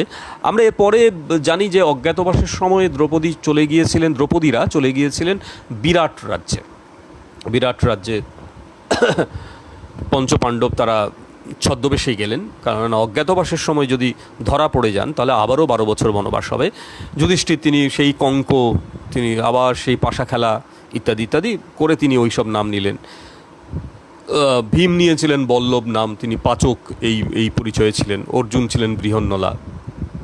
ও নকুল সহদেব দুজনেই অশ্বশালা এবং গোশালা ইত্যাদি দেখাশোনা করতেন। আর রাজমহিষী, বিরাট রাজ্যের যিনি রাজা, তার যিনি মহিষী সুদেষ্ণা, সেই সুদেষ্ণার সৈরন্ধ্রী ভূমিকা দ্রৌপদী অবতীর্ণ হলেন। সৈরন্ধ্রী মানে কিন্তু রান্না করেন যিনি, কুক নন, রাঁধুনি নন। সৈরন্ধ্রী হচ্ছে বিউটিশিয়ান, অর্থাৎ তিনি মানে রূপ বিশেষজ্ঞা। তিনি যথারীতি, আমরা দ্রৌপদীর রূপচর্চার কথা বলবো একটু পরেই, আমরা আসছি সেই কথায়। আমাদের হাতে খুব কম সময়, 7:38 বাজে এখন। তো এই পর্বে আমরা দেখেছিলাম যে কীচক বধের ঘটনা আপনারা প্রত্যেকে জানেন যে কীচক কামনা করেছিল দ্রৌপদীকে, এবং দ্রৌপদী ভীমের সাহায্য নিয়ে কীচককে বধ করেন। ভীমই বধ করেন এবং দ্রৌপদী সাহায্য করেছিলেন। এবং তারপরে বিরাট রাজার মহিষীর সঙ্গে এবং বিরাট রাজার সঙ্গেও একটা খুব বড়সড় ঝামেলার উপক্রম হয়। তখন অজ্ঞাতবাস শেষ হতে মাত্র কয়েকটা দিন, 15 দিন কি 20 দিন বাকি আছে। তখন যথারীতি তারা কোনো রকমে একটু সন্ধি টন্ধি করে সেখানে থাকলেন। আমরা বিরাট রাজার এতে এই জায়গাটাতে একটা কথা আমরা বলবো, সেটা হচ্ছে যে বিরাট রাজার যে কন্যা, তাঁর নাম উত্তরা বৃহন্নলা রূপী অর্জুনের প্রেমে পড়েছিলেন। আমরা জানি যে বৃহন্নলা রূপী অর্জুন, তিনি উত্তরাকে নৃত্য গীতে শিক্ষা দিতেন, এবং উত্তরার সঙ্গে বিরাট রাজা অর্জুনের বিবাহ দেবেন এরকম সংকল্প করেছিলেন। কিন্তু অর্জুন তাঁদের জানালেন যে উত্তরা তার কন্যা সমা, তার পুত্রের সঙ্গে তিনি বিবাহ দেবেন। পুত্রটি কে? পুত্রটি অভিমন্যু। এতে দ্রৌপদীর খুব অভিমান হয়েছিল। তার কারণ হচ্ছে দ্রৌপদীর পুত্র, জ্যেষ্ঠ পুত্র প্রতিবিম্ব, পাণ্ডবদের মধ্যে সব থেকে বড়, যদিও সব থেকে বড় ঘটোৎকচের কথা এখানে আসছে না। ঘটোৎকচের কথা আমরা বলবো পরে, কারণ ঘটোৎকচকে এরা প্রায় মানুষ বলেই মনে করতেন না, যদিও ঘটোৎকচের বিষয়টা এরকম নয়। যাই হোক, ঘটোৎকচের কথায় আমরা আসবো। অভিমন্যুর সঙ্গে বিবাহ দেওয়ার জন্য তখন কিন্তু সুভদ্রা ধীরে ধীরে দ্রৌপদীর জায়গাটাকে শিথিল করে দিচ্ছেন। এবং তিনি কিন্তু পাণ্ডব ভার্যাদের মধ্যে এতদিন দ্রৌপদী কিন্তু বড় সড়ো যে জায়গাটা সেটা দখল করেছিলেন, সুভদ্রা ধীরে ধীরে সেই পরিধিতে আস্তে আস্তে ঢুকে পড়ছেন এবং নিজের পুত্রের সঙ্গে কিন্তু উত্তরার বিয়ে দিচ্ছেন। এতে ভীষণ অভিমান হয়েছিল। কার অভিমান হয়েছিল? দ্রৌপদী বলেছিলেন যে কেন প্রতিবিন্দর সঙ্গে উত্তরার বিবাহ হবে না, কেন? যদি জ্যেষ্ঠ পাণ্ডবের কথা হয় তাহলে প্রতিবিন্দই তো জ্যেষ্ঠ পাণ্ডব, আর যদি অর্জুনের পুত্র হয় তাহলে অর্জুনের ঔরসে আমার গর্ভে তো আছে পুত্র, অর্জুনেরই পুত্র আছে, তার সঙ্গে কেন বিয়ে হবে না? কিন্তু হয়নি। কেন হয়নি সেসব অনেক রাজনীতির বিষয়, সেই রাজনীতির মধ্যে আজকে আমরা ঢুকবো না। আমরা মহাযুদ্ধের প্রস্তুতির জায়গায় চলে যাব, কেননা একদমই দ্রৌপদীকে নিয়েই পুরো মহাভারত। তো দ্রৌপদীর কথা বলতে গেলে আমাদের 18 পর্বে মহাভারতই বিধৃত করতে হয়, সেটা সম্ভব নয় অল্প সময়ের মধ্যে বা একটা লাইভ অনুষ্ঠানে। মহাযুদ্ধের প্রস্তুতি চলছে, উদ্যোগ পর্ব। কৃষ্ণাকে মৎস্যদেশের উপপ্লব্য নগরেই রাখা হয়েছে, দ্রুপদ ভার্যারাও সেখানেই উপপ্লব নগরে ছিলেন। দুর্যোধনের মুখ থেকে শোনা গেল যে দুঃশাসন কর্তৃক কেশাকর্ষণের পর দ্রৌপদী কৌরব বিনাশের সংকল্প গ্রহণ করে কঠোর তপস্যা করছেন, লাঞ্ছনার প্রতিকার চান তিনি। শত্রু নিধন না হওয়া অবধি কৃষ্ণা মাটিতে শুচ্ছেন, চুল বাঁধছেন না, ইত্যাদি ইত্যাদি। এই চুলেরও একটা তত্ত্ব আছে, দ্রৌপদীর খোলা চুলের, সে প্রসঙ্গে আমরা আসব। মহাযুদ্ধের 18তম রাতে ক্রুদ্ধ অশ্বত্থামা, যিনি মহাদেবের শিবের অংশাবতার, মহাদেবের কাছে তিনি যে খড়গ পেয়েছিলেন, সেই খড়গ হাতে করে কৃতবর্মা এবং কৃপাচার্যকে সঙ্গে করে নিয়ে পাণ্ডব শিবিরে প্রবেশ করে পাণ্ডবদের হত্যার উদ্দেশ্যে তিনি এলেন। এটা কৃষ্ণ আগেই আন্দাজ করেছিলেন, সেই জন্য তিনি পাণ্ডবদের নিয়ে বেরিয়ে পড়ছিলেন নদীর একটা তীরে, সেখানে তারা বাস করছিলেন। কিন্তু ভগবান শ্রীকৃষ্ণ উপপাণ্ডবদের সেখানে রেখে এসেছিলেন। পাণ্ডব শিবিরে প্রবেশ করে কাদের কাদের মারা হলো, কাদের কাদের মারলেন অশ্বত্থামা? দ্রৌপদীর 2 ভাই শিখণ্ডী এবং ধৃষ্টদ্যুম্ন অশ্বত্থামার হাতে নিহত হলেন। দ্রৌপদীর 5 পুত্রেরও সেই গতি হলো। পরের দিন সকালবেলায় যুধিষ্ঠির নকুলকে উপপ্লব্য নগরে পাঠালেন, বলেন দ্রৌপদীকে খবর দাও যে তার 5 সন্তান শহীদ হয়েছে। দ্রৌপদী শুনতে পেলেন। ভয়ঙ্কর সেই দৃশ্য। তিনি কদলী বৃক্ষের ন্যায় কলা গাছের মতো মাটিতে লুটিয়ে পড়লেন। ভীম তাকে তুলে সান্ত্বনা বাক্য প্রবোধ দিতে লাগলেন। দ্রৌপদী যুধিষ্ঠিরকে তিরস্কার করছেন, মহারাজ, ভাগ্যবশত তুমি কুশলেই আছো, রাজ্য লাভ করেছ, আমার পুত্রদের স্মরণ করার তোমার আর কোনো প্রয়োজন নেই। অশ্বত্থামা আমার ঘুমন্ত ছেলেদের হত্যা করেছে শুনে আমি শোকাগ্নির দ্বারা দগ্ধ হচ্ছি। আজ যদি সঙ্গী সহ অশ্বত্থামাকে তোমরা নিহত না করতে পারো তবে আমি উপবাসের দ্বারা প্রাণত্যাগ করব। যুধিষ্ঠির বললেন, যুধিষ্ঠির জানতেন যে অশ্বত্থামা চিরজীবী, বললেন যে কী করে ওকে বধ করা যাবে, সম্ভবই নয় বধ করা। আর তাছাড়া তোমার ছেলেরা তো ক্ষত্রিয়, তারা মারা গেছে, স্বর্গে যাবে, তাদের জন্য শোক করা উচিত নয়। দ্রৌপদী বলছেন যে উপায়ে হোক অশ্বত্থামাকে বধ করে তার সহজাত মণিটি, এইখানটা একটা সহজাত মণি ছিল কপালে, শিরেই বলা হয় একটু কপালার মাথার মাঝখানটায়, সেই মণিটি এনে যুধিষ্ঠির যদি মস্তকে ধারণ না করেন তাহলে তিনি অনশনে প্রাণত্যাগ করবেন, এই বলে তিনি ভীমকে উত্তেজিত করছেন। ভীমকে তিনি সবসময় ভরসা করতেন, যুধিষ্ঠিরকে করতেন না, একেবারেই করতেন না। যাই হোক, ভীমের দ্বারাই তার বিভিন্ন অভীষ্ট সিদ্ধি হয়েছিল বলে ভীমের প্রতি তার বিশ্বাসও বেড়েছিল। শেষ পর্যন্ত অশ্বত্থামা ওই মণিটি দিয়ে তিনি প্রাণে রক্ষা পান। যদিও অশ্বত্থামা চিরজীবী, তাকে কোনোভাবে হত্যা করা সম্ভব নয়, সপ্ত চিরজীবীর মধ্যে অশ্বত্থামা একজন। তারপর কুরুক্ষেত্রের মহাশ্মশানে সবাই মিলিত হয়েছে। ছিন্ন দেহ গতপ্রাণ আত্মীয় স্বজন ও প্রিয়জনদের দেখতে পেয়ে সবাই করুণ বিলাপ করছে, কেউ স্থির নয়। কৃষ্ণা দ্রৌপদী মাটিতে পড়ে গিয়ে কাঁদছেন। কুন্তিকে দেখতে পেয়ে তার শোক যেন আরও আরও আরও বেড়ে গেছে। তিনি বলতে লাগলেন যে অভিমন্যুর সঙ্গে তোমার অন্য পুত্ররা, তোমার অন্য নাতিরা কোথায়? দীর্ঘকাল পরে দুঃখিনী, তোমাকে দেখেও তারা তার নিকটে আসছে না। পুত্রহীনা আমার রাজ্যে কী প্রয়োজন? আমার রাজ্য চায় না, আমার ছেলেদের চায়। যাই হোক, তখন কৃষ্ণাকে, দ্রৌপদীকে মাটি থেকে তুলে তার শাশুড়ি কুন্তি বলছেন কেঁদো না, গান্ধারীর কাছে এলেন। গান্ধারীও দ্রৌপদীকে বলছেন শোক করো না, আমাকে দেখো, আমি তো শতপুত্রকে হারিয়েছি, তুমি মাত্র 5 জন পুত্রকে হারিয়েছ। নিয়তির সব বিধান, এই ধ্বংসলীলা বিদুর সব জানতে পেরেছিলেন। ক্ষত্রিয় সন্তানের জন্য শোক করতে নেই। তোমার এবং আমার যে দশা একই দশা। কে আমাদের সান্ত্বনা দেবে? কে আমাদের অপরাধেই তো এই শ্রেষ্ঠ বংশ বিনষ্ট হলো। গান্ধারীর এই যে সান্ত্বনা বাক্য, এই সান্ত্বনা বাক্যে দ্রৌপদী খানিকটা আশ্বস্ত হলেন। কেননা গান্ধারী একমাত্র, আর কুন্তি কিন্তু বুঝবেন না, কারণ কুন্তির 5 পুত্রই জীবিত, যদিও কর্ণ মারা গিয়েছেন, কিন্তু ও তো তার 5 পুত্র রয়েছে। তিনি জানতেন যে 5টা পুত্রই থাকবে। তারপরে তো যথারীতি সে অস্থির পাহাড়ে, রক্তের সমুদ্রে যুধিষ্ঠির শ্মশানতুল্য হস্তিনার রাজসিংহাসন বসলেন। যদিও তিনি বলেছিলেন যে আমি অরণ্যবাস করব। ভাইরা তাকে বারবার বলেছে দূর, এসব অরণ্যবাস করতে হবে না, তাহলে এতদিন ধরে অরণ্যবাসী যদি করবো তাহলে যুদ্ধফুদ্ধ করে কী লাভ হলো, এবার তো একটু ভোগ টোগ করবো ইত্যাদি। তো সেসব হলো টলো। তারপরে যথারীতি অনেক দিন রাজত্ব করলেন যুধিষ্ঠির, অনেক দিন। তারপরে হ্যাঁ, এই সময় কেউ বোধহয় ফোন করেছিলেন, তার জন্য সাময়িকভাবে কেটে গিয়েছিল। প্লিজ কেউ ফোন করবেন না। যুধিষ্ঠিরের সিংহাসন প্রাপ্তির 35 বছর প্রায় পার হয়ে গেছে। পরস্পর হানাহানি করে যদুবংশ তখন শেষ হয়ে গেছে। বলরাম কৃষ্ণ দেহত্যাগ করেছেন। যুধিষ্ঠির তখন ঠিক করলেন যে তারা মহাপ্রস্থানে যাবেন। ভীম 4 ভাই, তারা দ্রৌপদীর সঙ্গে, যুধিষ্ঠিরের সঙ্গে দ্রৌপদীও গেলেন এবং তারা ওই বলকল টলকল পরিধান করে গেলেন। তা প্রথমেই তো দ্রৌপদীর পতন হলো। দ্রৌপদীর পতনের বিষয়ে নানান গল্প চালু আছে। যিনি অর্জুনকে বেশি ভালোবাসতেন, অর্জুনকে তিনি তো বেশি ভালোবাসবেনই, তার কারণ অর্জুনই তো প্রকৃত হকদার, প্রকৃত অধিকার তো দ্রৌপদীর উপর অর্জুনেরই ছিল। কারণ যে শর্তটা ছিল স্বয়ম্বরে, সেই শর্তটা একমাত্র অর্জুনই পেরেছিলেন, বাকি 4 ভাই পারতেন না। অর্জুনের কৃতিত্বে বাকিরা ভাগ বসেছিল। সুতরাং অর্জুনের প্রতি পক্ষপাত বা অর্জুনকে বেশি ভালোবাসা, সেটা দ্রৌপদীর পাপ নয়, সেটা দ্রৌপদীর ন্যায়।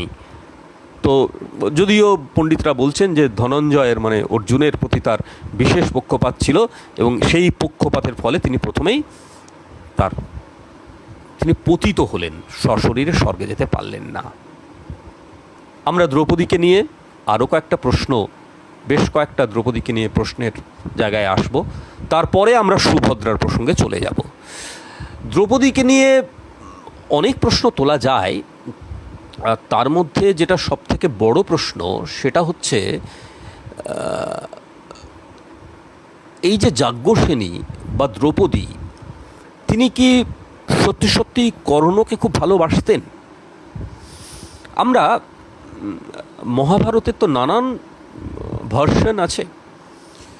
একটা ভার্সনে আমরা পাচ্ছি, সম্ভবত এটা ভিল মহাভারত, সেখানে আমরা পাচ্ছি যে দ্রৌপদী যখন বনবাসে ছিলেন, সেই সময় তারা বিভিন্ন এক বন থেকে আর এক বনে যাচ্ছেন, কাম্যক বন থেকে দ্বৈত বনে যাচ্ছেন, দ্বৈত বন থেকে আরেকটা বনে যাচ্ছেন, সেখান থেকে আরেকটা বনে যাচ্ছেন। 12 বছর তো নিতান্ত কম সময় নয়।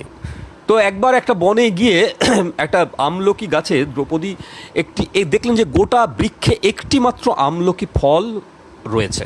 দ্রৌপদী যখন বায়না করলেন এই ফলটি আমি নেব, সঙ্গে সঙ্গে অর্জুন গান্ডীব দিয়ে সেই ফলটি পেড়ে দ্রৌপদীর হাতে দিলেন। হঠাৎ রেড়ে করে কিছু তপস্বী বলে করেছেন কি, এই তো আমাদের যিনি গুরুদেব, তিনি সারা বছর ধ্যান করেন এবং বছরে একবার মাত্র তার ধ্যানভঙ্গ হয়, এবং সেই ধ্যানভঙ্গের সময় তিনি এই গাছটাতে বছরে একটাই ফল হয় এবং এই ফলটি যখন পক্ক হয় তখনই তার ধ্যানভঙ্গ হয় এবং উনি এই ফলটি খাবেন। এখন এই ফলটা আপনারা পেড়ে নিয়েছেন, বলো না আমরা তো ফলটা খাইনি, বলো না উচ্ছিষ্ট হয়ে গেছে, আপনাদের হাতে চলে গেছে যখন। এবং এই যিনি তপস্বী, আমাদের যিনি গুরুদেব, তিনি যদি এটা দেখেন আপনাদের কিন্তু ভস্মীভূত করে দেবেন, এমনই তার ধ্যানের তেজ। কি করবেন তখন পাণ্ডবরা, দ্রৌপদীরা? তারা কৃষ্ণের শরণাপন্ন হলেন। কৃষ্ণ বললেন তোমরা এক কাজ করো, দেখো বৃন্তচ্যুত ফলকে তো বৃন্ত লগ্ন করা সম্ভব নয়, তোমরা একটা কাজ করো, তবু আমি বলছি যে তোমরা যদি তোমাদের সবথেকে গোপন কথা বলো তাহলে বোধহয় ফলটি বৃন্তলগ্ন হতে পারে। একে একে সকলেই গোপন কথা বলছেন। প্রথমে যুধিষ্ঠিরের পালা, যুধিষ্ঠির গোপন কথা বললেন, ভীম তার গোপনতম কথা বললেন, অর্জুনও বললেন, সকলেই বলছেন, নকুল সহদেব বললেন। এবার দ্রৌপদীর পালা। দ্রৌপদী কী বলবেন? দ্রৌপদী তো চুপ করে রয়েছেন, কিন্তু মহাকাল এক্ষুনি বোধহয় তপস্বীর ধ্যানভঙ্গ হচ্ছে, প্রত্যেকেই ভয়ঙ্কর টেনশন। দ্রৌপদী তখন বললেন যে আমার তো পঞ্চস্বামী। এবার নতুন কথা কি, সকলেই তো জানে দ্রৌপদীর পঞ্চস্বামী। তার পরের বাক্যে দ্রৌপদী বললেন তথাপি মনমে ষষ্ঠং প্রতি ধাবতী, তবুও মন আমার ষষ্ঠ পানে ধায়। এ ষষ্ঠ কে? এই ষষ্ঠ কর্ণ। সরল দাসের মহাভারত বলছে যে উনি দ্রৌপদী যে সশরীরে স্বর্গে যেতে পারেননি, সেটা অর্জুনের প্রতি তার পক্ষপাত ছিল বলে নয়, সেটা হচ্ছে তিনি মনে মনে কর্ণকে কামনা করতেন। আর একটা কথা, 2 নম্বর, যে দ্রৌপদী কি সত্যি সত্যিই সতীদেবীর অবতার ছিলেন, নাকি তিনি পঞ্চদেবতাদের মানে ওই ধর্মরাজ, বায়ু, ইন্দ্র এদের স্ত্রীদের অবতার ছিলেন? কার অবতার ছিলেন? কেউ কেউ বলেন তিনি পার্বতীর অবতার ছিলেন। বিষয়টা হচ্ছে নানান গল্প আছে, খুব কম সময় আমরা বলতে পারবো না। একটা সময় দেখা গেছিল যে একদিন একটা ঘরের মধ্যে যুধিষ্ঠির দ্রৌপদীর পূজা করছেন, ভীম সেটা দেখে ভয়ঙ্কর রকমভাবে ক্ষেপে গেলেন। কৃষ্ণ ভীমকে নিরস্ত করেছিলেন। তখন কিন্তু দ্রৌপদী বলেছিলেন আমি ভীমের রক্ত চাই। আমরা সেই গল্পে যাচ্ছি না, আমরা আরেকটা গল্পে যাচ্ছি। আমরা সকলেই কর্ণ কুন্তির সংবাদের কথা জানি, বিশেষ করে রবীন্দ্রনাথ ঠাকুরের দৌলতে আমরা জানি যে কুন্তি এসেছিলেন কর্ণের কাছে এবং বলেছিলেন তুমি আমার জ্যেষ্ঠ পুত্র, তুমি সিংহাসনে বসবে, ইত্যাদি ইত্যাদি। কিন্তু তিনি কর্ণ সেটার সম্মত হননি। কর্ণ এই বলেছিলেন যে আমি অর্জুন ছাড়া আর কারোর প্রতি বৈরী ভাব পোষণ করি না, তোমার সমস্ত সন্তানই বেঁচে থাকবে, তোমার 5টা সন্তানই বেঁচে থাকবে, হয় অর্জুন মরবে নইলে আমি মরব। আমরা এটাও জানি যে কৃষ্ণ কর্ণের কাছে এসেছিলেন এবং কৃষ্ণ বলেছিলেন যে তুমি জ্যেষ্ঠ পাণ্ডব। পাণ্ডব কি করে হবেন কর্ণ? কর্ণ তো সূর্যপুত্র, কর্ণ জ্যেষ্ঠ পাণ্ডব। কৃষ্ণ বলছেন যে দেখো আমাদের শাস্ত্রে যে সমস্ত পুত্রদের কথা বলা রয়েছে, সেই পুত্রদের মধ্যে অন্যতম হলো ব্যবহৃত ঔরস পুত্র, অর্থাৎ কুমারী অবস্থায় যে নারী, তিনি যে সন্তানের জন্ম দিয়েছেন এবং সেই কুমারী যখন যার পাণিগ্রহণ করছেন, ওই নারী কিন্তু হ্যাঁ 8:30 অবধিই বলবো, হ্যাঁ ওই নারী কিন্তু ওই যে কথাটা বলছিলাম যে কর্ণ জ্যেষ্ঠ পাণ্ডব, কৃষ্ণ বলছেন, এবং কৃষ্ণ বলছেন যে কর্ণ পাণ্ডুর ব্যবহৃত ঔরস পুত্র। কুমারী 2 ধরনের পুত্র হয়, কানিন এবং সহড়। কানিন হচ্ছে যিনি বিয়ের আগেই জন্মে গেছেন, মানে কুন্তির সঙ্গে পাণ্ডুর বিয়ের আগেই জন্মে গেছেন, তার মানে কানিন যথারীতি কর্ণ। আর সহড় হচ্ছে যে উনি গর্ভে ধারণ করে বিবাহিত হয়েছেন এবং তারপরে পুত্রকে প্রসব করছেন, সে হবে সহড়। এই 2 পুত্রই হচ্ছে বন্ধু দায়াদ, অর্থাৎ তারা সম্পত্তির অধিকারী। সেই অর্থে পাণ্ডুর জ্যেষ্ঠ পুত্র হচ্ছেন কর্ণ এবং কৃষ্ণ বলছেন যে দেখো তোমাকেই রাজা করা হবে, যুধিষ্ঠির যুবরাজ হবেন, ভীম তোমাকে পাখা করবেন, অমুক তোমাকে তমুক করবেন, ইত্যাদি ইত্যাদি। কৃষ্ণ এটাও বলছেন যে ষষ্ঠে চ তং তথা কালে দ্রৌপদ্য গমিষ্যতি, অর্থাৎ ষষ্ঠ কালে দ্রৌপদী তোমাকে পরিবেশন করবেন। দ্রৌপদী তোমার স্ত্রী হবেন, তুমি দ্রৌপদীর ষষ্ঠ স্বামী হবে। এই ষষ্ঠ কালের অর্থ কেউ কেউ করেছেন মিল টাইম, খাবার সময়। মহাভারতের টিকাকার নীলকণ্ঠ এই বিষয়ে নীরব। কুমারিল ভট্ট তিনি তার তন্ত্রবার্তিকে বলছেন যে দ্রৌপদী হলেন শ্রীর অবতার, সমৃদ্ধির যিনি দেবী, শ্রী বা লক্ষ্মী তার অবতার। তাই বাসুদেব কর্ণকে বলছেন যে ষষ্ঠ দিনে অহনি, ষষ্ঠ দিনে দ্রৌপদী তোমাকে পরিবেশন করবেন।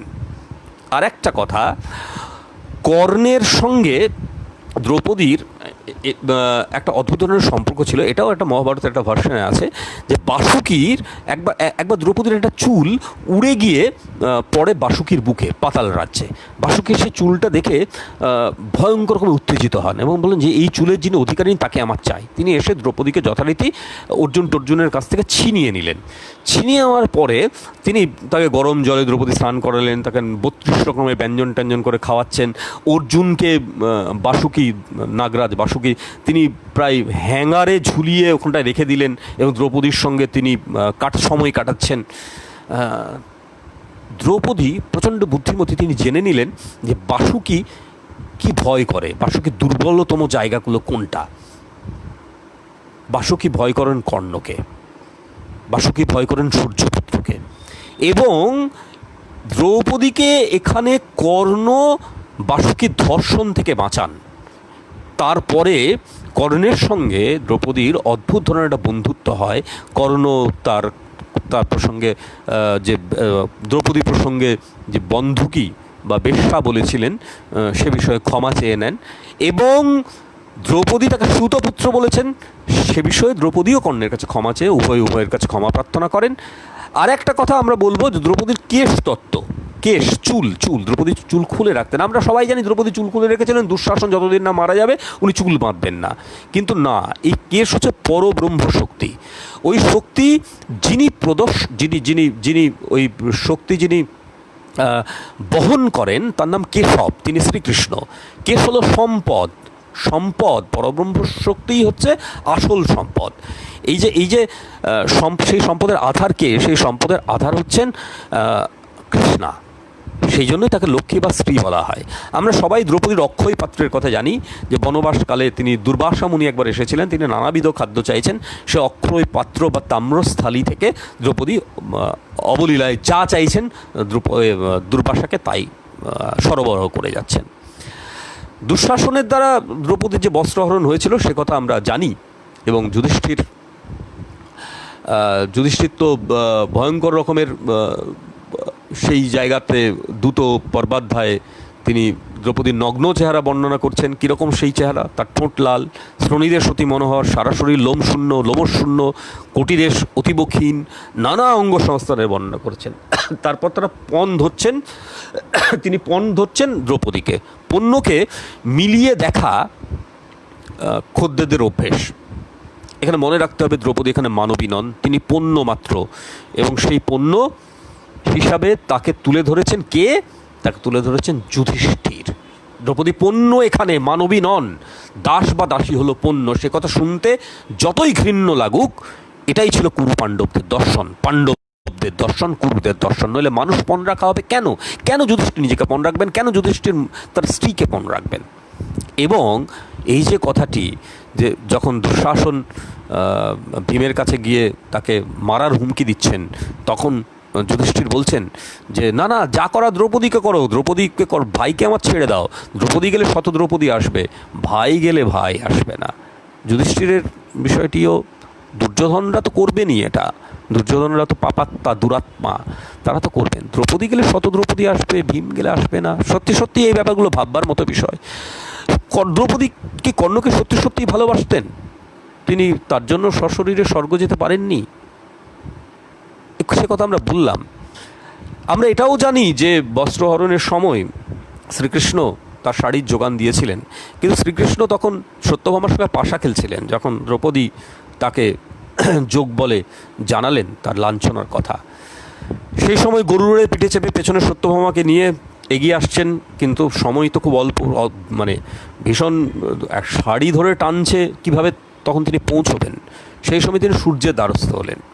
সূর্যকে বললেন, দেখো দ্রৌপদী, তোমার পুত্র শনির বিয়েতে অনেক জামা কাপড় দিয়েছিল, তুমি দ্রৌপদীর জন্য কিছু করো, তুমি তো ভাস্বর, তুমি তো সর্বত্রই বিরাজমান। সূর্য তখন ছায়া এবং মায়াকে পাঠালেন। ছায়া সূর্যের একটা স্ত্রী, মায়াও সূর্যের স্ত্রীর অন্য এক সংজ্ঞার এক শক্তি, এবং তারা কিন্তু এই যে বস্ত্র হরণের সময় তারা কিন্তু বস্ত্রের যোগানটা সূর্যই দিয়েছিলেন বলে মনে করা হয়। এ নিয়েও আমরা বহু তত্ত্ব পাই। যাই হোক, আমরা দ্রৌপদীর বিষয়ে আর থাকছি না, আমরা আর মাত্র আধ ঘন্টা সময় আছে। আমরা একটুকু চলে যাচ্ছি। আমরা কোথায় যাব? আমরা যাব পাণ্ডবদের অন্যান্য ভার্যাদের প্রসঙ্গে। পাণ্ডবদের যে অন্যান্য ভার্যারা রয়েছেন তারা কারা? সুভদ্রা প্রথমেই আসে। হিড়িম্বার কথা প্রথমে আসা উচিত, আমি সুভদ্রার কথাই প্রথমে বলবো। এই কারণে বলবো যে সুভদ্রাকে নিয়ে আমাদের বেশি, হিড়িম্বার কথা তো আপনারা সকলেই কম বেশি জানেন। হিড়িম্বার প্রসঙ্গে আসবো, খুব অল্প সময় রয়েছে আমাদের হাতে। সুভদ্রার বাবার নাম বসুদেব। সুভদ্রা কৃষ্ণের বিমাতার কন্যা।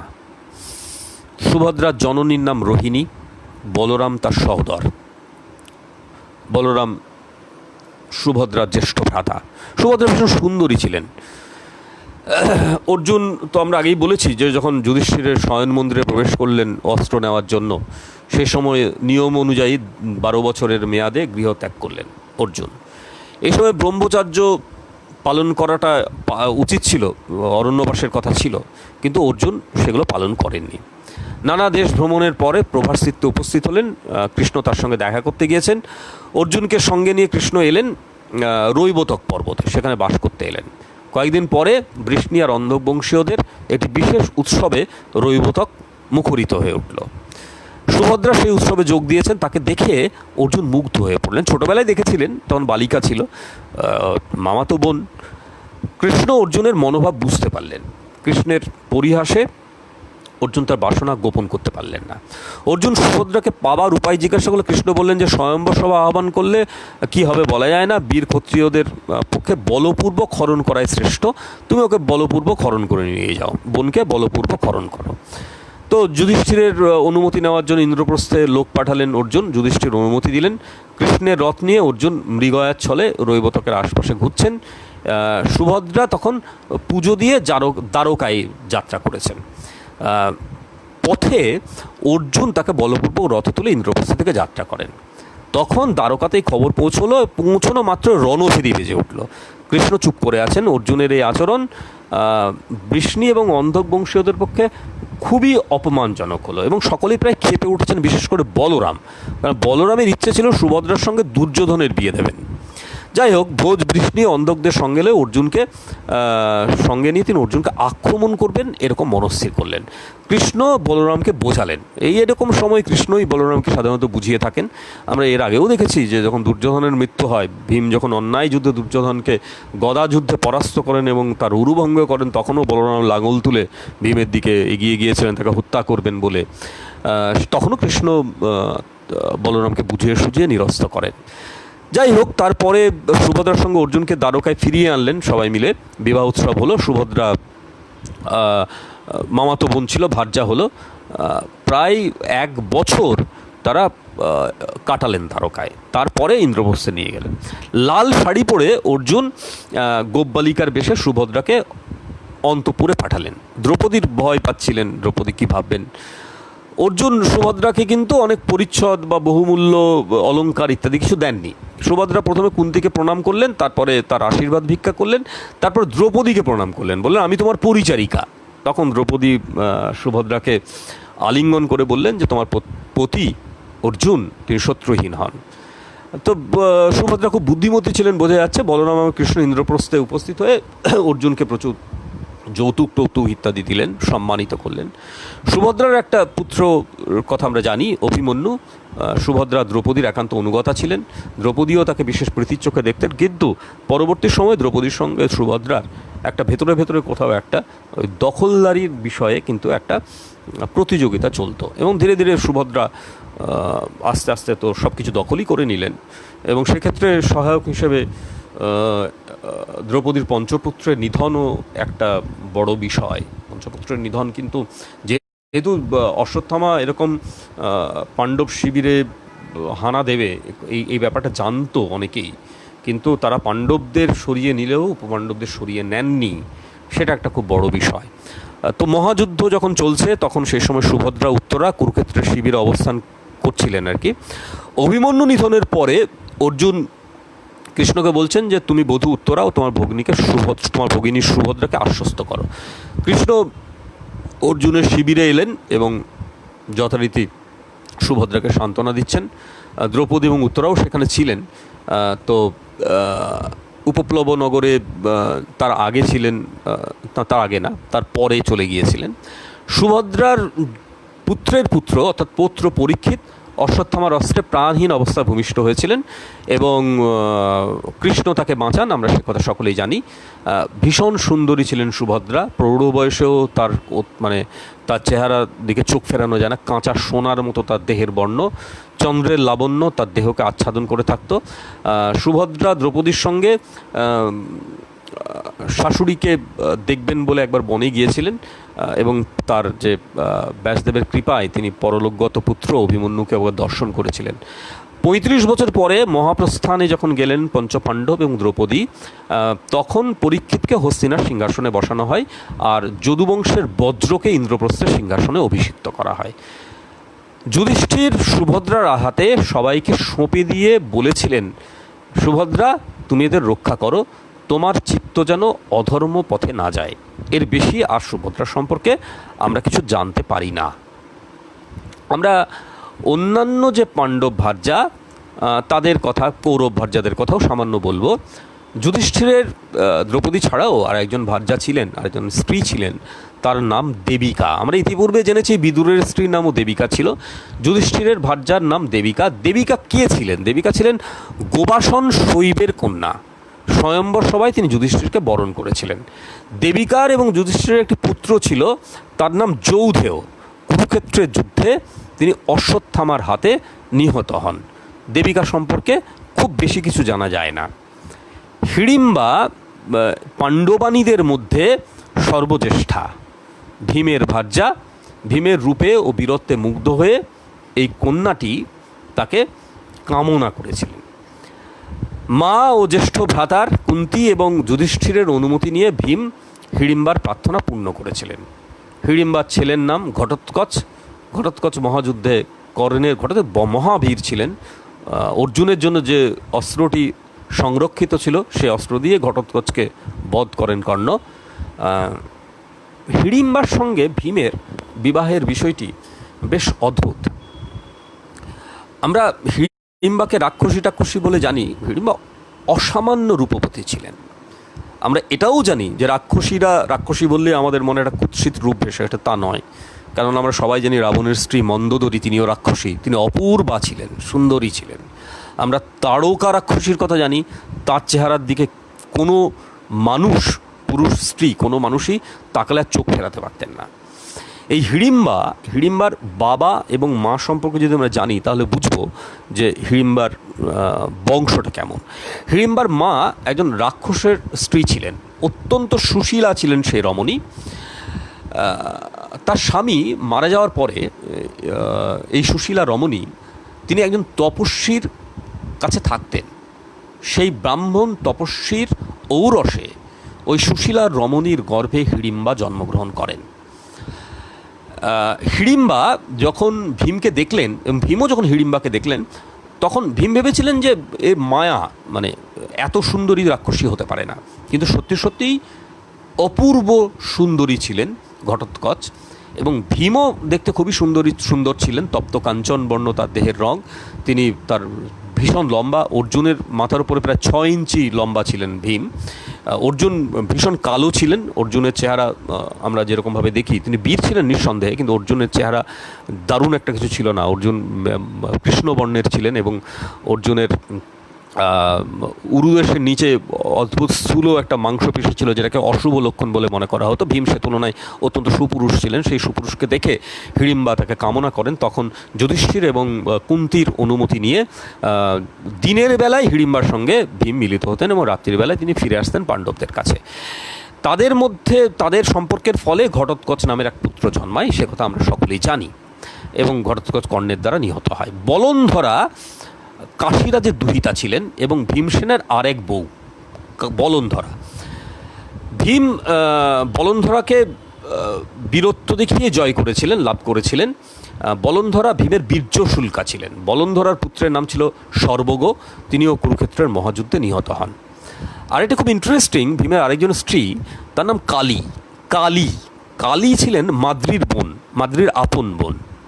মাদ্রি ভীমের বিমাতা, পাণ্ডুর দ্বিতীয় স্ত্রী, অর্থাৎ মাসিকে, বিমাতার বোনকে বিয়ে করেছিলেন ভীম। এই স্ত্রীর নাম হচ্ছে কালী। কালী ছিলেন শল্যের ভগিনী। তিনি ভীমের ভার্যা। ভীম এবং কালীর পুত্রের নাম ছিল সর্বগত।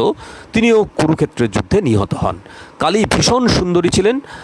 তিনি আশ্রমবাসিনী কুন্তীকে দেখবার নিমিত্ত মাঝে মাঝে গিয়েছেন। তখন তার চেহারা সম্পর্কে বলা হয়েছিল যে প্রস্ফুটিত নীলোৎপলের মালা বা স্তবকের বর্ণের ন্যায় কালীর গাত্রবর্ণ। উলুপির কথা আমরা সকলেই জানি। উলুপি অর্জুনের স্ত্রী, শাস্ত্রে যে 8 প্রকার বিবাহের কথা বলা হয় তার মধ্যে অন্যতম গান্ধর্ব বিবাহ। ঐরাবত কুলোৎপন্ন নাগরাজ কৌরব্যের কন্যা ছিলেন উলুপি। ঐরাবত এই সুন্দরী কন্যাটির বিবাহ দিয়েছিলেন। অল্পদিন পরেই উলুপির স্বামী তিনি সুপর্ণ নামের এক নাগ কর্তৃক অপহৃত হন।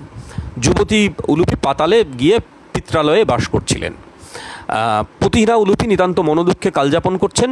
তার সব আকাঙ্ক্ষা দৈহিক আকাঙ্ক্ষা অপূর্ণ রয়েছে। তো আমরা সকলেই জানি যখন অরণ্যবাস 12 বছরের অরণ্যবাস এবং ব্রহ্মচর্য পালন করছেন অর্জুন, সে সময়ে উলুপির সঙ্গে তার সাক্ষাৎ হয়। অনেক তীর্থভ্রমণের পরে হরিদ্বারে গিয়ে উপস্থিত হয়েছিলেন অর্জুন একদিন।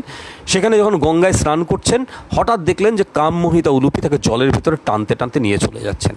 উলুপির যে অমিত শক্তি, সে অমিত শক্তির সঙ্গে অর্জুন পেরে উঠলেন না। অর্জুন পৌঁছে গেলেন নাগলোকে এবং সেখানে অর্জুন উলুপিকে জিজ্ঞাসা করছেন যে কেন আমাকে তুমি এখানে টেনে নিয়ে এলে নাগলোকে।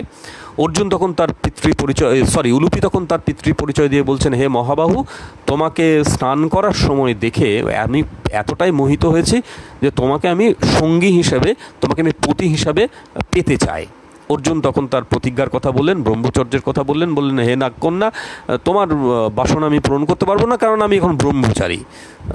উলুপি বললেন যে শোনো, তোমার ব্রতের বিষয়ে আমি সব জানি, দ্রৌপদীর বিষয়ে তোমার ব্রহ্মচর্য পালন করা উচিত। আমার যদি তুমি বাসনা পূরণ করো তাহলে তোমার ব্রতভঙ্গ হবে না। আমি শরণাগতকে ফেরত পাঠাতে নেই। শরণাগত নারীর জীবন রক্ষা করাই তোমার আসল ধর্মের পরিচয়। উলুপির সেই প্রার্থনা অর্জুন পূরণ করলেন। মহাভারতে এরকম বলা হচ্ছে যে অর্জুন উলুপির সঙ্গে সর্বপ্রকার রমণ করলেন। তারপরে বিদায় গ্রহণের সময় উলুপি তার প্রিয়তম বরকে বললেন যে অর্জুন জলে অজেয় হবেন এবং জলচর জন্তুরা অর্জুনের বশে থাকবে। এই বর দিয়ে উলুপি পিত্রালয়ে চলে যায়। কিছুদিন পরে উলুপির একটা সন্তান হয়, সেই পুত্রের নাম হচ্ছে ইরাবান। ইরাবান আসলে অর্জুনের ঔরসপুত্র হলেও উলুপির যে পূর্বপতি তার ক্ষেত্রজ পুত্র, কিন্তু অর্জুনের সঙ্গে উলুপি কখনোই সম্পর্ক ছেদ করেননি। তিনি পরে আরও সন্তানের জননী হননি, কিন্তু অর্জুনকে তিনি চিরদিন প্রতিরূপে জ্ঞান করেছেন। তো সামাজিক বিচারে এই ঘটনাটার সামঞ্জস্য খুঁজে পাওয়া যায় না। আমরা জানি যে ইরাবানের কাকা অশ্বসেন তিনি অর্জুনের প্রতি খুব বিদ্বিষ্ট ছিলেন এবং ইরাবানকে তিনি তার গৃহে স্থান দেননি।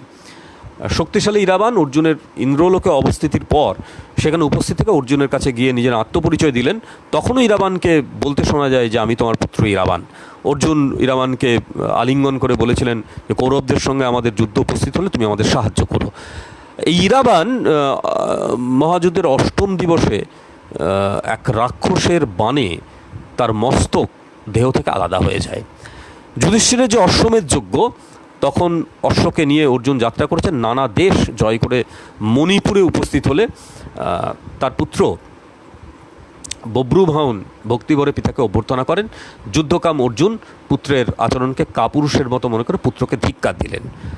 ভর্তা অর্জুন বব্রুভাউনকে তিরস্কার করে জানতে পারলেন যে নাগকর্ণ উলুপি তাকে পাঠিয়েছেন এবং বব্রুবাহনের কাছে নিজের মাতৃ পরিচয় দিয়ে বললেন যে যুদ্ধার্থী পিতাকে যুদ্ধ দ্বারাই পরিতৃপ্ত করো, তবেই তোমার ধর্ম পালন হবে। এই বিমাতার সঙ্গে বব্রুবাহনের খুব সুন্দর একটা সম্পর্ক ছিল এবং আমরা সকলেই জানি যে এই বব্রুবাহন কে ছিল। এই বব্রুবাহন ছিল আসলে চিত্রাঙ্গদার সন্তান। চিত্রাঙ্গদা অর্জুনের আর একটা বউ। উলুপির প্রার্থনা পূর্ণ করে অর্জুন তখন নানা দেশ পর্যটন করছেন। মণিপুরে গেলেন। মণিপুর কিন্তু আমরা যে ওই ইম্ফল রাজধানী যেটা, সেই মণিপুর নয়। মণিপুর হচ্ছে দক্ষিণ পশ্চিম ভারতের একটা রাজ্য তখনকার সময়ের। সেখানকার অধিপতি ছিলেন চিত্রবাহন। চিত্রবাহনের একটিমাত্র কন্যা। আমরা জানি যে একটিমাত্র কন্যাকে শাস্ত্রে পুত্রিকা হিসেবে চিহ্নিত করা হয়। তার পুত্রের মতো সমস্ত কিছু হয় এবং তার যে ওই রাজার যিনি দৌহিত্র হবেন তিনিও তার দাদুর অর্থাৎ মাতামহের যে সারনেম সেটাকে বহন করবেন, যে জন্য পরবর্তী সময়ে অর্জুনের পুত্র বব্রুবাহনের নাম তার মাতামহ চিত্রবাহনের নামের অনুসারেই হয়েছিল। তখন চিত্রবাহনের কাছে ওই সময়টায় গিয়ে তিনি তার কন্যাকে প্রার্থনা করছেন। চিত্রবাহন ওই শর্তটা দিলেন যে কন্যা আমার বাড়িতেই থাকবে ইত্যাদি ইত্যাদি। তারপরে যথারীতি অর্জুন বব্রুবাহনের জন্ম দিয়ে প্রায় 3 বছর ছিলেন। 3 বছর পরে অনেক তীর্থ ভ্রমণ করে চিত্রাঙ্গদা পুত্রটিকে দেখবার জন্য আবার মণিপুরে গিয়েছেন। যুধিষ্ঠিরের রাজস্ব যজ্ঞের সময় দেখা যাচ্ছে যে চিত্রাঙ্গদাকে নানান রকমের আশ্বাস দিয়ে অর্জুন তীর্থভ্রমণে চলে গেলেন। চিত্রাঙ্গদা ভীষণ রূপবতী ছিলেন, ভয়ঙ্কর রূপবতী ছিলেন। তাকে দেখা মাত্র অর্জুন মুগ্ধ হয়েছিলেন। কীরকম সেই চেহারা? চিত্রাঙ্গদা দেহের বর্ণ আর্দ্র মধুক, মহুয়া ফুলের মতো। চিত্রাঙ্গদার বিষয়ে পরবর্তী ঘটনা আমরা সকলেই জানি, বব্রুবাহনের বিষয়, সেটা এখন আলোচনা করার আমাদের সময় খুব অল্প। আমরা করেনুমতিতে চলে যাব। করেনুমতি হচ্ছে চেদিরাজ শিশুপালের কন্যা, যে শিশুপালকে বধ করেছিলেন কৃষ্ণ। করেনুমতি শিশুপালের কন্যা, ধৃষ্টকেতুর বোন। নকুল তাকে বিয়ে করেছিলেন। করেনুমতির একটি পুত্র ছিল, তার নাম হচ্ছে নিরমিত্র। এখানে খুব মজার বিষয় যে শিশুপাল প্রায় শত্রু ছিলেন, শিশুপালকে হত্যা করেছিলেন কৃষ্ণ, কিন্তু তবুও দেখা গেল যে বিবাহের সময় কিন্তু এই সব শত্রুতা বা মিত্রতার বিষয় কেউ কিছুই মাথায় রাখেননি। কেমন দেখতে ছিলেন করেনুমতি? বলা হচ্ছে তার চোখগুলো ছিল পদ্মের পাপড়ির মতো, আর অপরূপ সুন্দরী ছিলেন। তিনি মহাপ্রস্থান যখন করছেন অর্জুনরা, মানে যুধিষ্ঠির পঞ্চভ্রাতা সহদেব নকুল সকলেই, সেই সময় তিনি পরীক্ষিতের রাজ্যে সুভদ্রার সঙ্গে করেনুমতি বাস করেছিলেন। জরাসন্ধের কন্যা, জরাসন্ধ আর এক শত্রু পাণ্ডবদের, জরাসন্ধের যে কন্যা, তার নাম এখানে পাওয়া যাচ্ছে না, বলা হচ্ছে জরাসন্ধ সুতা, এবং বলা হচ্ছে তিনি ছিলেন চম্পক দাম ও গৌরী, অর্থাৎ চাঁপা ফুলের মালা বা স্তবকের মতো গৌরবর্ণা। তিনি সহদেবের ভার্যা ছিলেন, সহদেবের বউ ছিলেন। এই পাণ্ডব ভার্যাদের বিস্তৃত বিবরণ আমরা পাই না। দ্রৌপদী ছিলেন পঞ্চপাণ্ডবের এমন স্ত্রী যার সুবিস্তৃত বর্ণনা আমরা গোটা মহাভারত জুড়ে নানানভাবে পাই। আমরা দুর্যোধনের যে 100 ভাই, তারা প্রত্যেকেই বিবাহিত ছিলেন, তাদের সবাই পুত্র ছিল। মহাযুদ্ধের পর পতিপুত্রহীনা বিধবারাই শুধু থেকে গিয়েছিল, তারা স্বামী হারিয়েছেন, তারা পুত্র হারিয়েছেন। তাদের করুণ বিলাপধ্বনিতে মহাশ্মশান মুখরিত হয়েছে। কলিঙ্গরাজ চিত্রাঙ্গদ রাজপুর নগরে তার কন্যার স্বয়ম্বর সভার আহ্বান করেন। অনেক রাজা রাজপুত্র সেখানে গিয়েছেন, স্বয়ম্বর সভায় উপস্থিত হয়ে সবার পরিচয় পেয়ে উপেক্ষা করে চলে যাচ্ছেন চিত্রাঙ্গদের কন্যা। দুর্যোধনের সামনে উপস্থিত হয়ে তাকেও লঙ্ঘন করে অভিমানী দুর্যোধনের আত্মসম্মানে আঘাত লাগলো। তখন তিনি বলপূর্বক ওই কন্যাকে হরণ করে নিয়ে এলেন এবং অন্যান্য রাজাদের পরাজিত করে হস্তিনায় এলেন। এই রাজকন্যাই ছিলেন দুর্যোধনের রাজমহিষী পত্নী। দুর্যোধন ও গান্ধারীর বিলাপ থেকে জানা যায় যে কুরুরাজপত্নী অত্যন্ত সুন্দরী ছিলেন। মহাভারতে তার নাম পাওয়া যায় না। আমরা বেনি সংহার নাটকে দুর্যোধনের স্ত্রীর নাম পাই ভানুমতি। ভানুমতি আর দুর্যোধনের যে পুত্র, তার নাম ছিল লক্ষণ এবং কন্যার নাম ছিল লক্ষণা। এই লক্ষণার সঙ্গে বিবাহ হয় শ্রীকৃষ্ণের পুত্র শাম্বের। দ্রৌপদীর ঐশ্বর্য দর্শনে কৌরব ভার্যাদের অনেকেই ঈর্ষান্বিতা হয়েছিলেন দুঃশাসন কর্তৃক দ্রৌপদীর লাঞ্ছনাকালে, এবং দ্রৌপদীর অরণ্যযাত্রার সময় তাদেরকেও কাঁদতে দেখা যায়। আমরা পাণ্ডব কৌরবদের বিবাহিত স্ত্রীদের কথা বললাম। এখন আমরা পরের যে জেনারেশন সেখানে চলে যাচ্ছি। সেখানটায় অর্থাৎ উপপাণ্ডবদের যারা স্ত্রী ছিলেন তাদের কথায় যদি আমরা যাই, তাহলে দেখব যে উপপাণ্ডবদের স্ত্রীদের মধ্যে সব থেকে মানে যার কথা প্রথমেই বলতে হয়, তিনি হচ্ছেন ঘটোৎকচের স্ত্রী। ঘটোৎকচের স্ত্রীর নাম কি? ঘটোৎকচের স্ত্রীর নাম হচ্ছে আহিলাবতী বা মৌরবী। মৌরবী ছিল তার কুমারী অবস্থার নাম। বিবাহের পরে তার নাম হয় আহিলাবতী। আহিলাবতীর বাবা ছিলেন বাসক। বাসক শিবের সহচর, বাসক নাগ। শিবের গলায় পেঁচানো যে সাপটি থাকে, সেই সাপটি হচ্ছে বাসক। বাসকও খুব বড় যোদ্ধা ছিলেন, এবং মজার কথা আহিলাবতীও খুব বড় যোদ্ধা ছিলেন। আহিলাবতীর পিতা ভীমের প্রাণদান করেছিলেন। ভীমকে বিষ দিয়ে দুর্যোধন মারার চেষ্টা করেছিলেন। তখন আহিলাবতীর অনুরোধেই ভীমকে বাঁচান আহিলাবতীর পিতা শিবের সহচর বাসকা। আহিলাবতীর প্রতিজ্ঞা ছিল, আহিলাবতী যেহেতু বড় যোদ্ধা ছিলেন, তার প্রতিজ্ঞা ছিল যে পুরুষ তাকে যুদ্ধে পরাজিত করবে তাকেই তিনি বিবাহ করবেন। শ্রীকৃষ্ণের সঙ্গে একবার আহিলাবতীর যুদ্ধের উপক্রম হয়।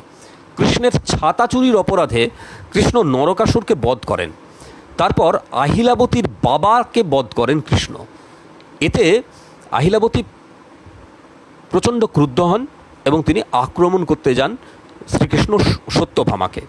প্রথমে সত্যভামার সঙ্গে আহিলাবতী যুদ্ধ করেন, তাকে পরাজিত করে তিনি শ্রীকৃষ্ণের দিকে এগিয়ে যাচ্ছেন। উদ্দেশ্য হচ্ছে পিতৃহত্যার প্রতিশোধ। শ্রীকৃষ্ণ তাকে থামালেন নানান নারীর সঙ্গে যুদ্ধ করবেন না বলে, এবং শর্ত তাকে বললেন যে তুমি ঘটোৎকচ খুব বড় বীর, তুমি ঘটোৎকচের সঙ্গে তোমার বিবাহ দেব, তুমি নিরস্ত হও। এবং তিনি নিরস্ত হয়েছিলেন। পরবর্তী সময় ঘটোৎকচের সঙ্গে তার বিবাহ হয়। ঘটোৎকচ এবং আহিলাবতীর যে সন্তান তার নাম হচ্ছে অঞ্জন পর্বা।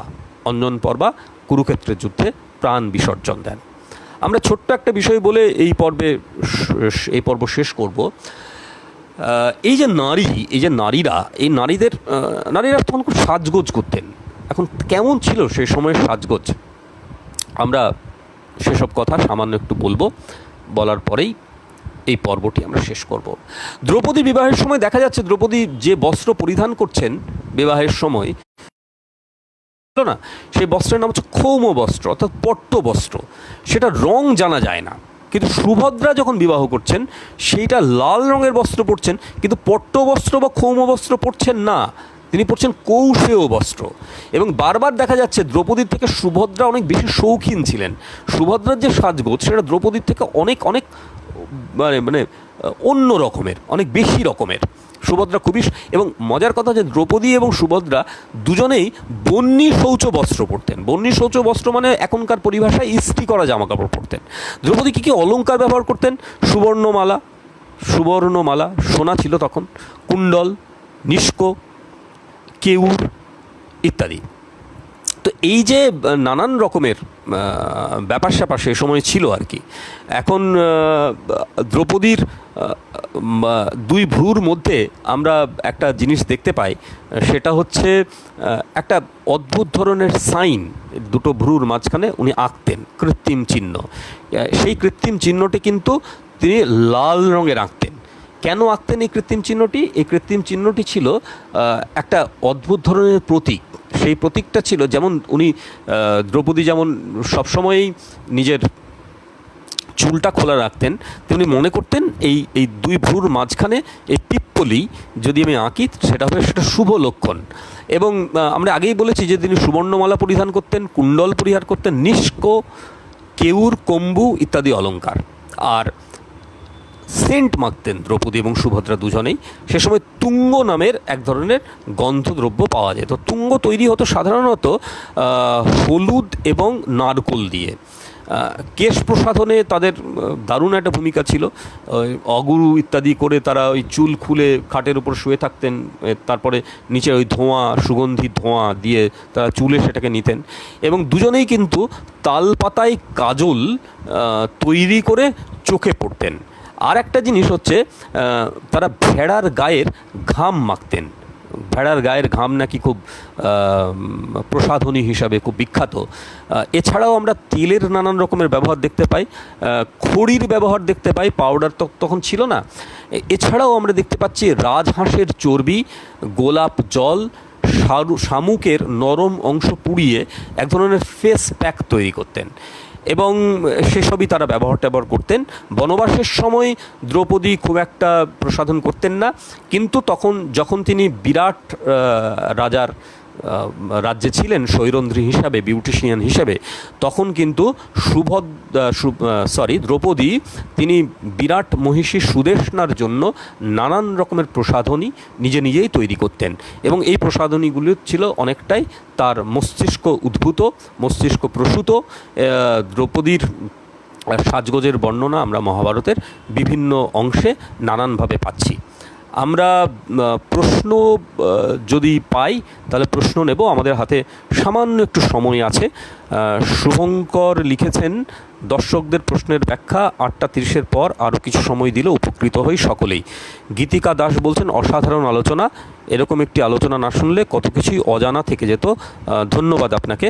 শুভ্রা ব্যানার্জি লিখছেন, এত আশ্চর্য আলোচনা আমি জীবনে শুনিনি, সামনে পেলে স্যার আপনাকে একটা প্রণাম করতাম। আপনিও আমার প্রণাম নেবেন, শ্রদ্ধা জানবেন, ভালোবাসা নেবেন। ইমানুল হালদার লিখেছেন, এরকম অনুষ্ঠান না, প্রশ্ন নেই। ইমানুল, তোমাকে ধন্যবাদ, আপনাকে ধন্যবাদ। শুভঙ্কর লিখেছেন, অসাধারণ আলোচনা, সমৃদ্ধ হচ্ছে, ধন্যবাদ। ঠিক আছে, শোনা যাচ্ছে। সুক্তিদি লিখেছেন, interesting how she pleased her husbands. এখন দ্রৌপদী বারবারই বলছেন যে কিভাবে আমি বলেছি যে কিভাবে তিনি তাদের স্নানাহারের ব্যবস্থা করতেন, কীভাবে। আর একটা জিনিস বলা খুব ইম্পর্ট্যান্ট, সেটি হচ্ছে শিবের অনুগ্রহে দ্রৌপদী চিরজীবন কুমারী ছিলেন। অর্থাৎ তিনি এক একজন পাণ্ডবের সঙ্গে যখন রমণ করছেন, তারপর যখন তিনি স্নান করতেন, তখন তার কৌমার্য পুনরায় ফিরে আসতো। যদিও এই জিনিসটা ফেমিনিজমের জায়গা থেকে আমরা কিভাবে গ্রহণ করব না করব সেটা অন্য বিষয়, কিন্তু মনে রাখতে হবে যে মহাভারতের সময়টা একটা অন্য রকমের সময় ছিল। সে সময় নারীকে নরকে, মানে নর, মেল ফিমেল সবাইকেই মাঝে মাঝে পণ্য হিসেবেও ব্যবহার করার একটা ব্যাপার ছিল। মানে ফলত মানবাধিকারের জায়গাটাও সবসময় যে খুব বড়সড় রকমের ছিল এমন নয়। তো আমরা মোটামুটিভাবে শেষ করতে পারি। যদি কোনো প্রশ্ন থাকে তাহলে আমরা সেই প্রশ্নটা নিতে পারি। না, কোনো এখনো প্রশ্ন আসেনি। অনেক প্রশ্ন আছে, পেছনের দিকে চলে গেছে। না, পেছনের দিকে তো চলে যায়নি, পেছনের দিকে চলে যায়নি। প্রথমটা হচ্ছে শুভ সন্ধ্যা শামীমদা, শুভঙ্করের লেখা। শেষটাও শুভঙ্করের লেখা। স্ক্রোল করে আগে গিয়ে দেখবে। শুভঙ্কর শুভঙ্কর শুভঙ্কর শুভঙ্করটি সবই দেখছি। শুক্তি, শুভঙ্কর, ঐন্দ্রিলা ওয়াচিং, দিব্যেন্দু। তৃতীয় পাণ্ডবদের 4 স্ত্রীর চরিত্রের তুলনামূলক আলোচনা চায়। তুলনামূলক আলোচনা তো আমরা করতে পারি না, তার কারণ দ্রৌপদীর তুলনা দ্রৌপদী একমাত্র নিজেই। দ্রৌপদীর সঙ্গে সুভদ্রার সামান্য একটা কথা বলেছিলাম, কিন্তু বাকিরা যারা, তাদের সঙ্গে দ্রৌপদীর কোনো রকমের আলোচনা চলে না। এবং অন্যান্য যে ভার্যারা ছিলেন, সেই ভার্যাদের অনুপুঙ্খ বর্ণনা মহাভারতে নেই। তবুও আমার যেটা মনে হয় যে দেবিকা বা অন্যান্যরা যারা ছিলেন, এই যে পাণ্ডবরা বনবাসে যাচ্ছেন বা পাণ্ডবরা মহাপ্রস্থানে যাচ্ছেন এবং সেখানে তাদের কোনো অধিকার নেই, সে নিয়ে নিশ্চয়ই তাদের মধ্যে ক্ষোভ একটা ছিল। তবে দ্রৌপদীর সঙ্গে কারুর আলোচনা চলে না। দ্রৌপদীর সঙ্গে সুভদ্রার যে টাসেল, সেটা আমরা সামান্য একটু আলোচনা করেছি। অজিত মাহাতো, অর্জুন 7 জন স্ত্রীর মধ্যে অন্যতম, অর্জুনের 7 জন স্ত্রীর মধ্যে অন্যতম অলির সম্বন্ধে কিছু বলুন। অর্জুনের 7 জন স্ত্রী নয়, অর্জুনের 4 জন স্ত্রী। অলির বিষয়ে জানি না, আমার মনে হয় এটা অন্য কোনো জায়গা থেকে নেওয়া। মূল মহাভারতে, অর্থাৎ বৈশম্পায়নের সৌতী ঠাকুরের যে মহাভারত আমরা পাচ্ছি, সেখানে আমরা অর্জুনের 7 জন স্ত্রী পাচ্ছি না, অর্জুনের 4 জন স্ত্রীর কথা পাচ্ছি। যুধিষ্ঠিরের অন্যতম স্ত্রী দেবিকা সম্পর্কে একটু জানতে চাই। দেবিকা সম্পর্কে মহাভারতে যা আছে প্রায় সবটাই বলেছি। আহিল্যাবতী নামক নাগকন্যা, যিনি একদা ভীমের প্রাণ রক্ষা করেছিলেন, তার সম্বন্ধে একটু বলবেন? হ্যাঁ, মোটামুটি একটু বলেছি। আহিলা সম্পর্কে যা জানা যায় আমি সেটা সবটাই মোটামুটি বলেছি। তবুও আর একবার বলছি, যেহেতু আপনারা জানতে চাইছেন যে ঘটোৎকচ স্ত্রী ছিলেন আহিলাবতী। আহিলাবতীর বাবার নামের কথা আগে বলেছি, বাসক। তিনি খুব বড় যোদ্ধা ছিলেন এবং আহিলাবতীর সঙ্গে ঘটোৎকচের বিবাহ হয়। তিনি আহিলাবতী ছিলেন নাগকন্যা এবং উপপাণ্ডবদের মধ্যে সর্বজ্যেষ্ঠা ছিলেন আহিলাবতী। তার পুত্রের নাম অঞ্জনপর্বা, তিনি কুরুক্ষেত্রে যুদ্ধে নিহত হন। আমরা অনেক কথাই আহিলাবতী সম্পর্কে বলেছি। সম্ভবত শাওলি মিত্রের একটি অসামান্য উপস্থাপনা আছে এই বস্ত্রহরণকালীন দ্রৌপদীর তীব্র প্রশ্নবাণের। হ্যাঁ, দ্রৌপদী প্রচুর প্রশ্ন করেছেন নাদবতী অনাদবত নাটকে, সেটা আমরা দেখতে পেয়েছি। মূল মহাভারতে দ্রৌপদীর এত প্রশ্ন সেটা নিয়েই, মানে মূল জায়গাটাতেই আমরা অতিক্রম করতে পারিনি। জাস্ট সময়ের জন্যই আমরা সেটা অতটা বলিনি, খুব ছোট্ট করে আলোচনা করে অন্য প্রসঙ্গে চলে গিয়েছি। গীতিকা লিখেছেন, যদি সম্ভব হয় তাহলে বিরাট রাজার স্ত্রী সুদেষ্ণার সম্পর্কে একটু আলোকপাত করুন। হ্যাঁ, সুভদ্রা, বিরাট, হ্যাঁ নিশ্চয়ই। সুভদ্রা তো নয়, তার নাম হচ্ছে সুদেষ্ণা। সুদেষ্ণা সত্যি খুব বড় মাপের একজন মানুষ ছিলেন। তিনি এত কিছু হওয়ার পরেও কিন্তু দ্রৌপদীকে ভালোবেসেছিলেন। উত্তরার জননী ছিলেন সুদেষ্ণা। আলোচনা সত্যি সুদেষ্ণা চরিত্র আলোচনারই যোগ্য। সুদেষ্ণা ছিলেন কেকই রাজের কন্যা, এই জন্য তাকে কৈকেয়ী বলা হতো। দ্রৌপদী যখন শৈলেন্দ্রী রূপে বিরাটপুরীতে প্রবেশ করছেন, তখন রাজমহিষী প্রাসাদ থেকে তাদের দেখতে পেয়ে ভেতরে আনলেন। শৈলেন্দ্রীর মুখে যদিও সুদেষ্ণা শুনতে পেলেন যে শৈলেন্দ্রী একজন এসেছেন, তিনি কর্মপ্রার্থিনী, তিনি পরিচারিকা, তথাপি শৈলেন্দ্রের রূপলাবণ্য দেখে তিনি বিশ্বাস করতে পারছেন না যে সত্যি সত্যিই কি এরকম একজন পরিচারিকা হতে পারে। সুদেষ্ণা তার স্বামীর চরিত্রে সন্দেহ পোষণ করতেন, সেই জন্য ভেবেছিলেন দ্রৌপদীকে অন্তঃপুরে স্থান দেব না, অন্তঃপুরে যদি স্থান দিই স্বামী বোধহয় প্রেমে পড়ে যাবে, আমার ভাগ্য পুড়বে।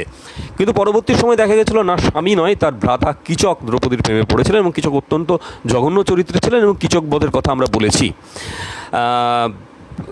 দ্রৌপদীকে দেখা মাত্র সুদেষ্ণা বলছেন, রাজা যদি তোমার রূপে মুগ্ধ না হতেন তাহলে তোমাকে মাথায় করে রাখতাম, কিন্তু রাজা তোমাতে আসক্ত হবেন, আমার অন্তঃপুরের নারীরা তোমাকে দেখে মুগ্ধ হয়ে যাচ্ছে, রাজা তো কোন ছাড়, কোন পুরুষ তোমাকে দেখে স্থির থাকবে, রাজা তোমার দিব্য রূপ দেখলে আমাকে ত্যাগ করে তোমাতেই আসক্ত হবে।